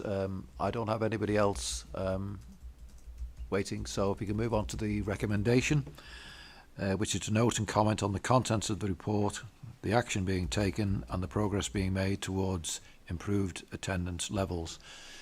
Could someone propose the recommendation, please? Councillor Edwards. Seconded. Councillor Gavani. Oh, okay. All in favour? Any against? Any abstentions? Carry unanimously. Thank you very much indeed. Moving on to item 9, which is the Leeds Child Poverty Strategy. Councillor Hayden, would you like to lead us in on this one? Thank you, Chair. So this report updates on our child poverty strategy, which supports children and families across Leeds and aligns with our Leeds ambitions, aiming for a city where services work together, informed by families, to improve outcomes. Key actions include employment support, income maximisation and practical help through initiatives such as Baby Buddy, Healthy Holidays, Breakfast Clubs and the School Uniform Exchange. Apologies, my son's ringing me. Obviously, I don't have a job. These programmes deliver real benefits from food and activities during school breaks to housing advice, wellbeing support and send opportunities like the Next Choices event, which attracted 2,000 young people and was absolutely fantastic over at the arena. And I just want to thank the team for delivering that event, and it was just fantastic. Leeds is part of the government's expanded Breakfast Club scheme, with 8 early adopter schools reporting improved wellbeing and readiness to learn. Families involved save around £450 annually in childcare costs and 95 hours of morning care. The expansion of funded childcare hours is also saving eligible parents up to £7,500 per child per year. For the first time, Leeds secured £170,000 worth of DFE funding for a February half-term Healthy Holidays programme delivered by 21 providers alongside the Christmas provision, which is now open for booking. Everybody. The new Crisis and Resilience Fund will provide multi-year support for councils and partners to help families facing hardship, starting April 2026, with allocations confirmed in December. Housing support remains vital. At Kirkstall Brewery, 66 families have moved from hotels or costly temporary accommodation to stable settings supported with school places, transport, internet access and housing advice. Some have already secured permanent homes. Sorry. School Uniform Exchange saved 3,899 families money and cut 96,660 kilograms of carbon emissions in 2025. Donation points grew from 24 to 40 this year, and there's an annual expansion of this fantastic programme and combined financial and environmental benefits. I also want to mention this because one of the things that our children and family tell us is what's worse, the worst thing about poverty is the stigma and the shame around being poor, and doing something like the Uniform Exchange, which has huge environmental benefits, And putting that first and centre takes away some of that stigma and shame about wearing second-hand clothes. And I'm proud to say that this is a Vinted item from Vinted. And, you know, my daughter and I enjoy selling our clothes and buying clothes on Vinted, and other websites are available. Nationally, the government's Child Poverty Task Force is preparing to publish a new strategy. Leeds has fed into this, with recognition for our work on homelessness prevention and place sufficiency. And I just want to say that it should be one of the Child Poverty Impact Board, because that's what it does to try and lessen the impact of poverty on our children and families.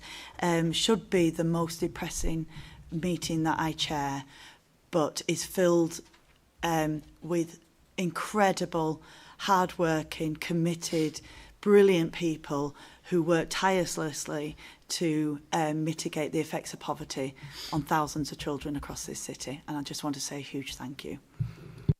Thank you, Councillor Hayden. No advertising, if you don't mind.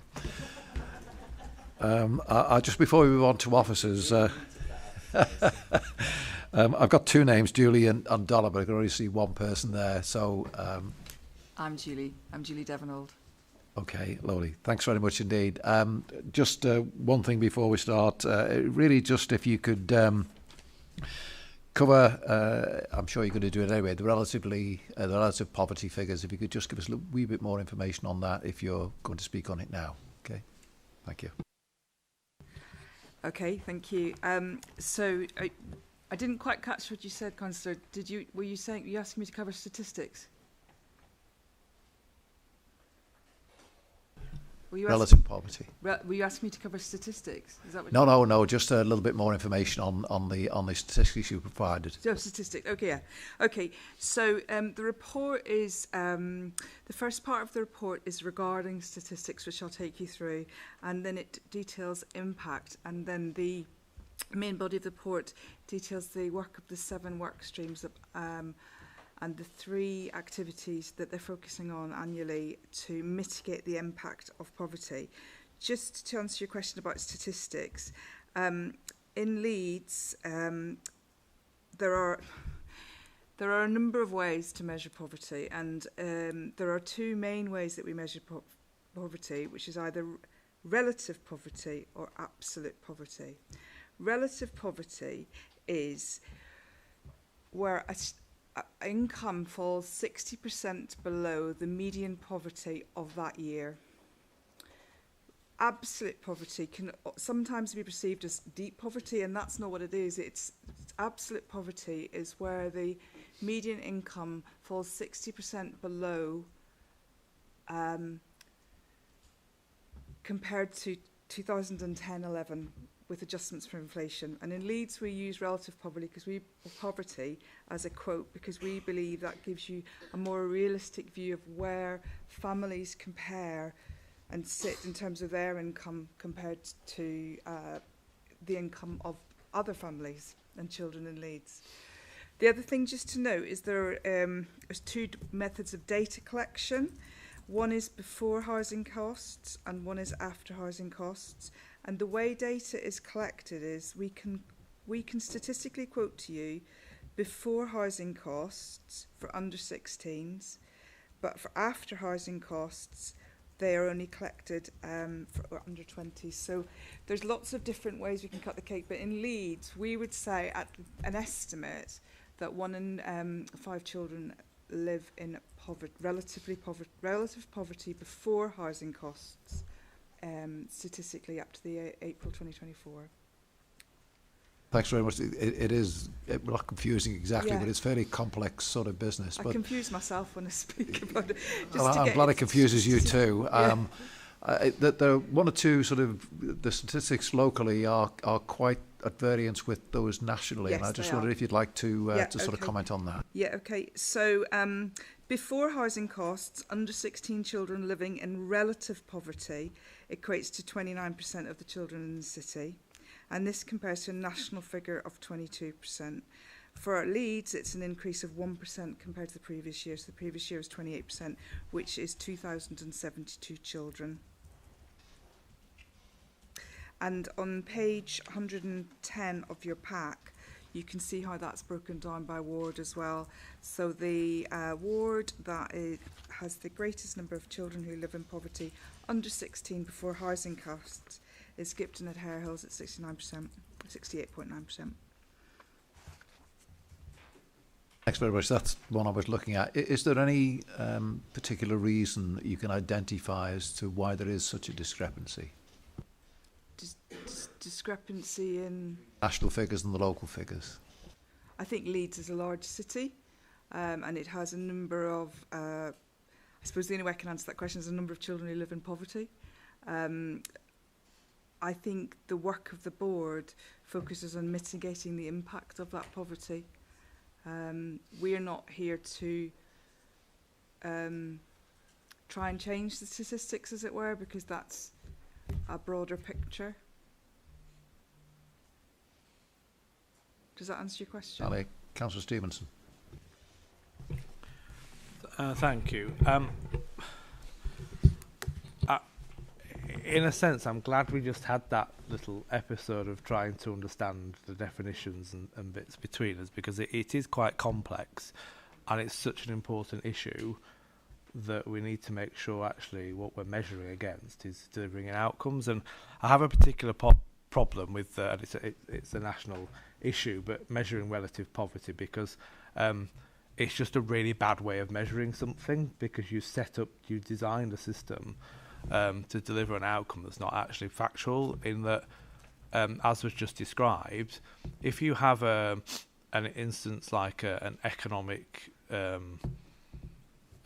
downturn, global financial crash, etc., that affects everybody's incomes, that technically you end up with a situation where a child that would be classed as in relative poverty on this measure in Leeds, who perhaps the family hasn't got enough money to provide 3 meals a day or have the heating on sufficiently, etc., they could be in a situation where that family's income drops by 5% in 12 months.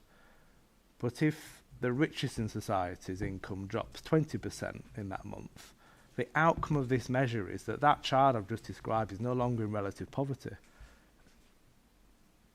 Because relatively, although their income's dropped, they go up in the measure because the wealthiest have dropped even further. So it's a farcical measure in my view, and it's not an attack on anybody here, because it's a national issue. So my question therefore is, you mentioned there are other ways that we can perhaps look at how we measure it locally. And is there anything in terms of an indices that would better track in terms of from month 1 to month 12, financially, factoring for inflation, what impact that last 12 months has had on a family, and crucially the outcomes in making sure that families have what they need to either enter the workplace or provide for their families. Who'd like to answer that one? So in terms of I did some research in preparation for this, and in terms of relative poverty and absolute poverty, the benchmarks are for before housing costs. For relative poverty, it's earning less than £372 a week, 327 after housing costs. And absolute poverty is 347 and 299. So there's a slight variance, but there's not as big a variance as I thought until I did that research. In terms of answering your specific question, I know that there's a government piece of work nationally to look about how we measure poverty. And I'm hopeful that they'll come out with a way that gives us the real-time figures and the impact on the children and young people on the cities that we live in. I think the work that we do in the board, I think Councillor Hayden articulated it very well. It is a really difficult meeting, but it's a wonderful meeting because we know that the people are making a difference to the children and young people in Leeds. And some of the statistics and the impacts I've put in the report, I hope articulate that well for you. If I could just sorry, just to add to that, relative poverty is always very difficult because it's how you feel as well. And I mentioned stigma and shame. If you know, if your family, for whatever reason, and it might not anything to do with percentages or just how much, cannot afford to clothe you or to feed you properly, it's how you feel relative to your classmates, relative to your friends, relative to your peers. So it's an extremely difficult thing to measure. What we're concentrating on here, and we do need to know who are poor, but there might be many children in this city who actually, according to the figures, and I think this may be what you're driving at, Councillor Stevenson, statistically not poor, but certainly feel poor and feel like they haven't got what they need or what other people have. And then it's up to us as a society, as a city, to provide them with the opportunities and with what they need to succeed and to be happy and to not feel that shame and stigma. But it's hugely and to do that in an inclusive way possible that doesn't single out children as saying you're poor, therefore we're going to help you, because that doesn't help anybody. And I know that from experience in my childhood. I was never poor, but friends who didn't want the help because they didn't want to be identified as poor. Thank you, Councillor Hayward. Councillor Stevenson. I think it's a really important point, and language is important as we discuss this, and that's why I sort of really drove at the point about the definitions being accurate, because I was thinking, well, of course, we talk about it being relative. I read a statistic recently that in the UK, that so 100% of those that we class as in relative poverty in the UK are richer than those in the poorest state of the United States. I think it was Mississippi, and yet the US is a bigger economy and a richer society than the UK. So it's a relative bit, and the reason I mention that is because it says on here that obviously the Harewood ward is the ward that has the least deprivation in the city. And when I'm in and out of community organisations, think about the youth work we do, when we say it's how people feel, you know, in those communities, I could give you 14-year-old boys who feel poorer than their peers because they don't have the right branded shirt. You know, their income and their households are still relatively rich, but they feel that they're not. And that's why I think I'm not actually that bothered about how people feel. What I'm bothered about is actually how do we deliver proper outcomes to reduce child poverty so families can feed and heat their homes. And that's why that measure around you know, before housing costs and heating, etc., is really critical. I just think it's really important that we locally also adopt that. Is that what we're more focused on is actually, which we're all here for, is to people can feed, heat appropriately and comfortably as well, and do it rather than necessarily, you know, I know why you mentioned the feeling, etc., but I think when we then bring relativeness into it, it kind of skews the thing. So it's about the core outputs, really, is what I'd be looking for. Thank you, Councillor Stevenson. Councillor Edwards. Do you want to come in? If that's okay. I just wanted to just add to what you're saying, Councillor Stevenson. I think there's about survival and there's about thriving. And for our children and young people in Leeds, we have an ambition that they thrive. So this is about health outcomes, this is about educational outcomes, this is about the feeling of shame, but it's also about, you know, in the report on page 111, I talked about a survey about the impact of poverty and health outcomes for children and young people. The impact of poverty on educational outcomes and attendance, which we've just talked about, that has an impact as well. And I think we need to. There is a survival bit about, as you say, are they clothed, are they fed, are they warm? We have an ambition in Leeds for thriving. Thank you. Thank you, Julie. Councillor Edwards.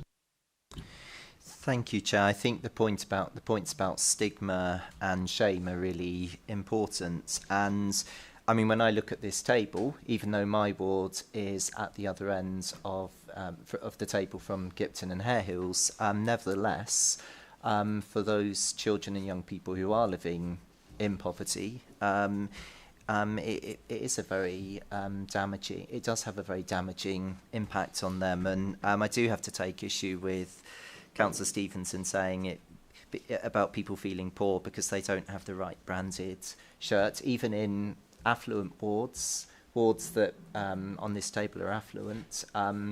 There are people in real poverty, and I think we need to recognise that the experience of those children and young people is different from what it might be in a ward where the majority of young people are growing up in poverty. It's often a lot more hidden, but it has just as much of an impact on their ability to thrive. I do think on a national level, certainly on this side, and I'm sure many of my colleagues would agree with me, I very much hope that the two child benefit cap will be lifted, because I think that is a massive contributor to some of these issues. I very much hope that will go. The sooner it goes, the better, in my opinion. I did want to, but bringing it back to Leeds, I did want to highlight the point about the welfare rights team. So page 129, 5,663 referrals from housing offices, also the community hubs, welfare rights referrals. I do think that's very positive, and I think the welfare rights team do a fantastic job in terms of making sure that parents and residents are maximising their entitlement where they need it. So it's clear that the housing offices are being very proactive in this. How much work is being done between the welfare rights teams and schools, and particularly those people within schools who have pastoral responsibilities? What can be done to raise the profile of the welfare rights team within schools? Thank you. Who would like to take that one? Councillor Hayden? No?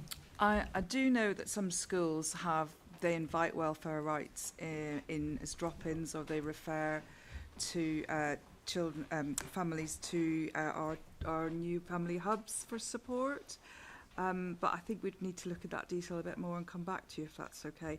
Can I just, when you talked about the two-child limit policy on child benefit for universal credit, I just think it's of interest. If it is scrapped, it would mean that 5,275 children in Leeds could be lifted out of poverty. Thank you.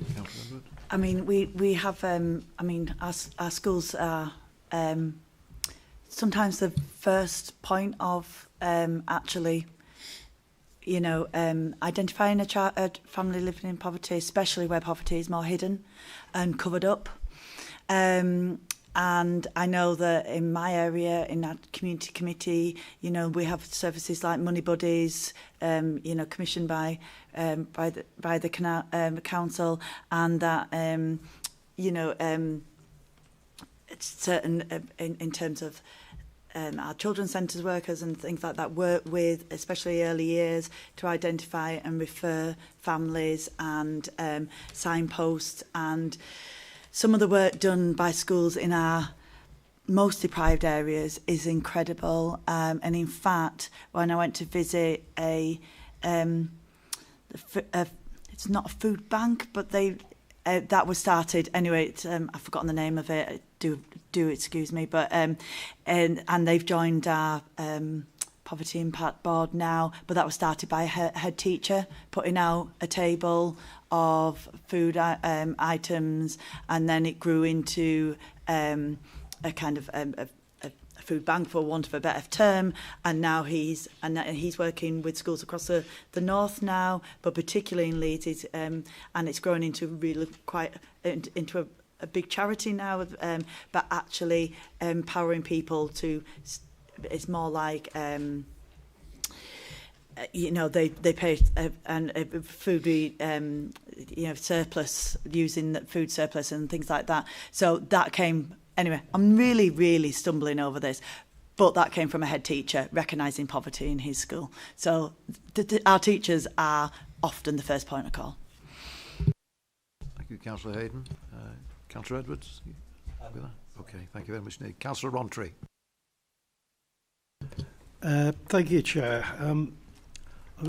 I don't know if this is adding to what we've already said on the subject of relative versus absolute poverty, but I'm just wondering whether you think it's valid to keep both methods of measurement in mind, because it seems to me that to some extent you are measuring different things with these. That's absolute poverty, obviously, with a focus on income, perhaps, and is it sufficient for its essentials? Whereas with relative poverty, you're speaking to other aspects of poverty, exclusion from experiences, and whether children can afford to take part in things that their peers can take part in, or are you always left outside? And I think it is conceivable that unless you address it with both, that you will lose some of the nuances of the picture. Would you care to comment on that? Thank you. I'm not an expert in statistics, but my understanding of the difference of the measures, they are both measuring income. So one is measuring income that year, 60% below the median point, and one is measuring income 60% below the median point compared to 2012, which is inflation. So in essence of it, it's how the government reports on relative and absolute. So that's how we report and how we report as a council. So those are two statistics. I think different people prefer to look at it different ways. I get that, but I think that so the two different lenses, if you like, two different look at where it looks, you will reach different populations and see different problems. And what I'm suggesting is that perhaps we should think about both, as opposed to trying to see one or other as the best and only way of defining poverty. Yeah, I agree. And I think in Leeds we do take both into account. So we've got that need to know who is in which children are in absolute poverty, because that's the most urgent to get them, But then I don't want a city where the gap between the richest and the poorest is so huge. I want them all to have a really decent, and all to thrive, and all to have access to those opportunities. It's not enough in our very advanced economy that in fact, I think it's immoral and disgraceful we have any children in absolute poverty, however thing we measure it, that actually even can't afford the basics. I think in our country, in our society, where we're very different to the US, where we have an NHS that fulfills our needs, and for our healthcare, that we don't have to pay for health insurance, that we have got that. We shouldn't have any children, and we do, and we have been over the last few years trying to balance the impacts of that. But we also we need to look at. It's not good enough to just know the absolute and deal with that. We want all our children to be thriving, so we need to know the ones that are surviving and doing a bit better than that, but they're not thriving because they're poor. And so I'm happy to keep both in mind. They are international definitions as well, not just our government, so which is why we can compare ourselves to the United States and different parts of the world. But it's what we've got. They can be used in all different ways, but it's it might not be perfect, but we need less children. In fact, no children in either category, to be honest. And if I could just add that it was Rethink Food. So a big, huge thank to Nathan Atkinson and his team for everything they do. Thank you, Councillor Hayden. Councillor Monaca. Thank you, Chair. Just a quick one. You know, this report is really great, and I've really enjoyed kind of like reading it, the good and the bad, really great. A quick question on, poverty with people in work. I don't see that being kind of like captured in this report. Or have I missed something? It's just a quick question on that. Julie could come in, but it basically goes on income, so wherever that income comes from. Okay. Yeah. All right. Yeah. Nationally, 72% of children under 20 living in poverty after housing costs are living in households where at least one adult's in work. I don't have the Leeds statistics. I don't think they're broken down that way. Chair, if I may just come back on it, it would be great if we could have that kind of, full report like we have with the unemployed, perhaps, like, on University College and all that. That would be great to have. I don't think we can get those statistics. We'd have to check, but at a Leeds level, because the children living in poverty with a parent, at least one parent that's working, come from the DWP. So that's a national level of who's getting. Whether they break it down for us, we will check.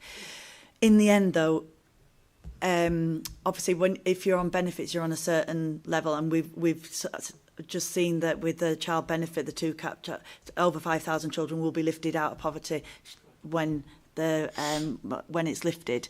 The two-child cap is lifted. It is disgraceful that even when people are working, they're still in poverty. But into that comes the housing costs, the relative costs of so it will be more expensive to live in London, especially housing-wise, than it is here, and especially somewhere else where housing costs are much, much cheaper. So that's why it's very difficult to measure. But we can measure in Leeds what income families are getting and whether that is before and after household. But in terms of the breakdown about where that income is coming from, because getting certain benefits, you'll feel more benefit if you live in an area that's cheaper than if you live in an area that's more expensive. Am I making any sense whatsoever? I'm not very good at statistics, I don't know if I can. I think for me, it goes back to what Councillor Hayden said about whether it's 29%, 25%, 24%, whether it's absolute or relative poverty, whether it's before housing costs or after housing costs, it's what Leeds is doing about that to mitigate the impact. And that's what the focus of this report is. And I think I'm delighted that you enjoyed reading it, and that hopefully you can see that we're doing some great work in the midst of a very difficult situation for some families. Thank you, Jerry. Just if I may, if allowed, just to a comment, Chair, on yes, you are doing really great. Just commenting on the employment and skills Leeds, they're doing such a fantastic work. They've been in my ward, and the many people that are putting in their CVs and upgrading, I've seen it, and it's beautiful. And yes, the school uniform, everyone in Leeds is just doing that Leeds approach, and it's really great. And hopefully by next year, next report, we'll see even greater successes. Thank you, Chair. Thank you, Councillor Acker. Councillor Taylor. Chair, mine isn't a question as such. It's just to say Leeds is a striving city, and we're talking about food poverty, but we must think of pride. Some parent have pride, they just won't go and seek help and says that their kids are starving. And I take my hats off to teachers, because teachers, not just teachers, teachers become mom to some kids. They go 110 miles to make sure our kids not go without food. However, we just speak about attendance. Attendance could relate it to kids being hungry because of the pride that the parent had and won't send their kids to school. So mine is only a comment really, is to thank the teachers thank the third sectors who have put in the hard work to make sure young people get something to eat. Also, with the government, with the free breakfast, it's very good. And I'm just going to ask a question. Have you noticed less attendance since the free breakfast? Because before the free breakfast, maybe they wouldn't have come to school because they were hungry. But parents have that pride, and that's what breaks some of the kids and the attendance. So well done to the teachers across Leeds. And just regarding the free breakfast. Oh, sorry. Do you want to come in, Julie? You got to come through me, please. Okay, Julie. Just to respond to your comment about the free breakfasts, Leeds is currently in the trial for, and 8 schools are involved in it, and they're currently evaluating that and hoping to have a report for 3 very deep dives in terms of the impact of that. So we'll be able to track attendance and see if that's made a difference within that overall report. Thank you. Thank you, Julie. Councillor Goodall. Yeah, thanks for the report and thanks for all the work everyone's doing. I'm just trying to get my head around paragraph 1.2 at the bottom of page 110.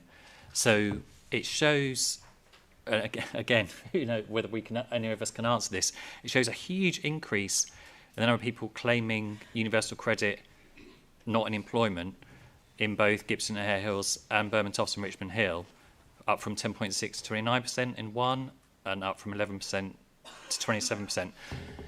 I'm trying to marry that with the recent information we got about the deprivation statistics, because in the deprivation statistics, most areas in Leeds improved. So is what we're looking at here, people are better off because they should have been claiming universal credit anyway, but they weren't? Or is it showing something else? It's just quite a surprising increase compared to what we've just found out about the deprivation statistics. I don't know, because this is, but it is fantastic news that, and it's due to the work of this council over the last 10 years that we've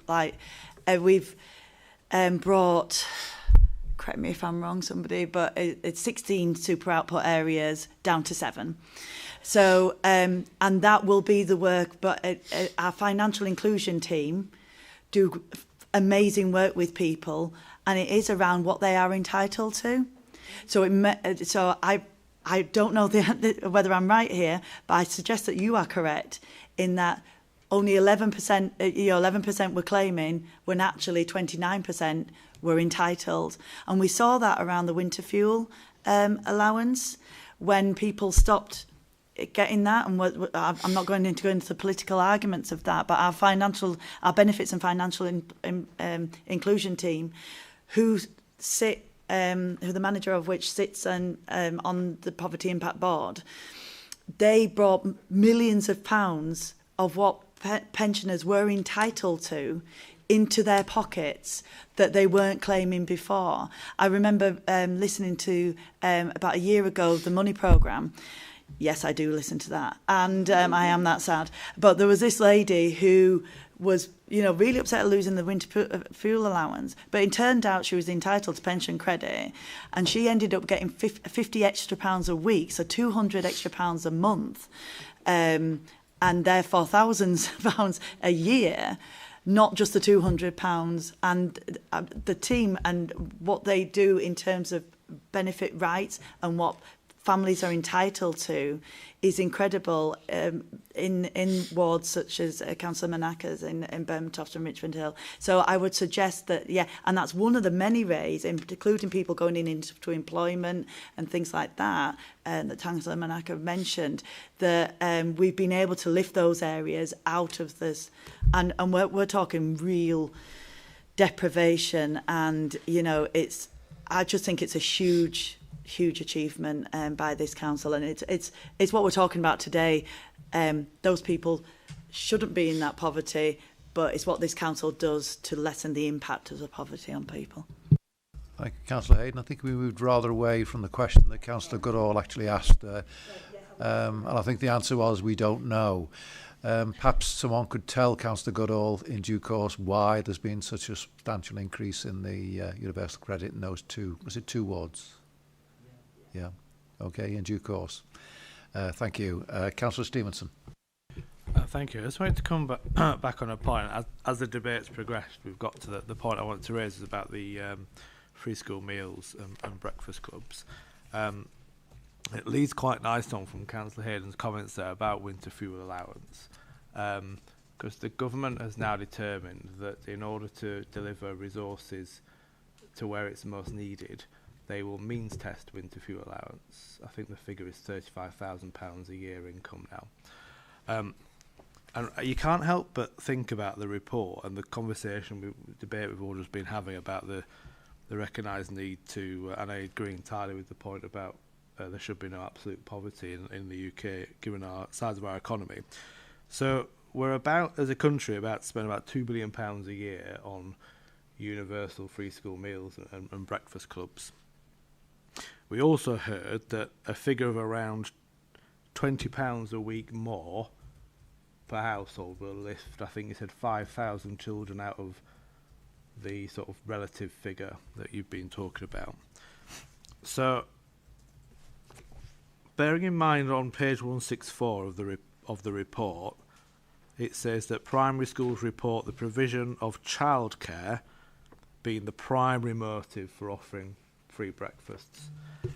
I wonder how we can justify that 94.7% of my constituents in Harewood Ward, who are not in relative poverty, should be using up the money, and bluntly, each and every one of us round this table who are parents, should be using up the money to provide free breakfast or universal free school meals, when that money would be much better spent, targeted on those most in need. Imagine what more we could do for those most in need if we weren't paying for example, my son to have free food at school. And I wonder, as we lobbied on other matters, whether there's a collective view amongst us in Leeds that actually, in terms of doing much better and more with the allotted amount we're given, is something where there is a consensus perhaps in order to prioritise that money where it is most needed rather than just throwing it at everyone. Can I come in on that? Because it's Aidan, would you like to come in? Yes, thank you. Because it's kind of a political question, but I don't think it was a political question. No, I'm in terms of like officers in the report about how we should spend the money. I don't mean party political. I mean in terms of how we should spend the money. I was absolutely overjoyed when free school meals for the Key Stage 1 came in of the coalition government. I wasn't overjoyed with that government, but I was overjoyed with that because actually it goes back to what I said before. And there is something, because removing that stigma and shame is a huge part. And if you're all getting free school meals and you're all going in, and there isn't, God, go back to my day when people had to, have a token or something like that, and it's just and I know what you mean, like so if there is that one child in your ward, the stigma that they will have from being on free or getting a free breakfast will be much bigger than, so actually when you universalise it, but also the benefits of children sitting down, all eating the similar thing, going to the same place, getting food, the social development, especially since the pandemic, of them sitting down, eating, talking, going to school early, whether their parents have got money or not, they'll have to going in there, being calm and ready because mum or dad or carer, like grandparents, have dropped them off earlier than they've sat down. They've had a bit of breakfast, they've talked to their mates, they've had a warm drink, they've, no matter... I mean, we're talking about poverty here, but the benefits of them being calm and ready to learn and then going into the classroom are hugely beneficial. It's not just about that survival of feeding them. It's about them thriving, and it's about all children thriving together, being equal, with no stigma or shame or kind of, otherness of it at all. And that's much cheaper to deliver if you do it universally, which is why the winter fuel payment used to be universal, because it was, but, rich people didn't need it. My parents always gave it away to charity. Thank you, Councillor Hayden. Councillor Wright. I mean, it's not compulsory, though. That's the point, isn't it? So I take what you're saying around the socialisation point, but it's not compulsory. And I just wonder if we are talking about the stark differences and the priority to get more money where it's needed, then a balance has to be had. And if you're asking to balance up whether it's better for kids to socialise together, or if you could spend that money feeding people who aren't getting fed, whether that should be a bigger priority, and whether actually we need to look better at that where we're spending the money in the first place. But well, schools. Councillor Hayden, I think that was a comment rather than right. a question. But schools don't have to take up the free breakfast offer. Yeah. Okay. On that point, I think we've reached the end of questions. I thought one of the most interesting intercessions there was from Councillor Rontry about the definitions of poverty. I'm a very simple guy. It just seems to me if we're actually identifying the people who are in poverty and children who are in poverty, then we're doing the right thing. But it just seems a very complex way, listening to what people have been talking about for the last 15, 20 minutes or so, of actually working out whether or not somebody is in poverty or not. It should be rather more simple than that, shouldn't it? Anyway, onwards and upwards. Moving on to the recommendations.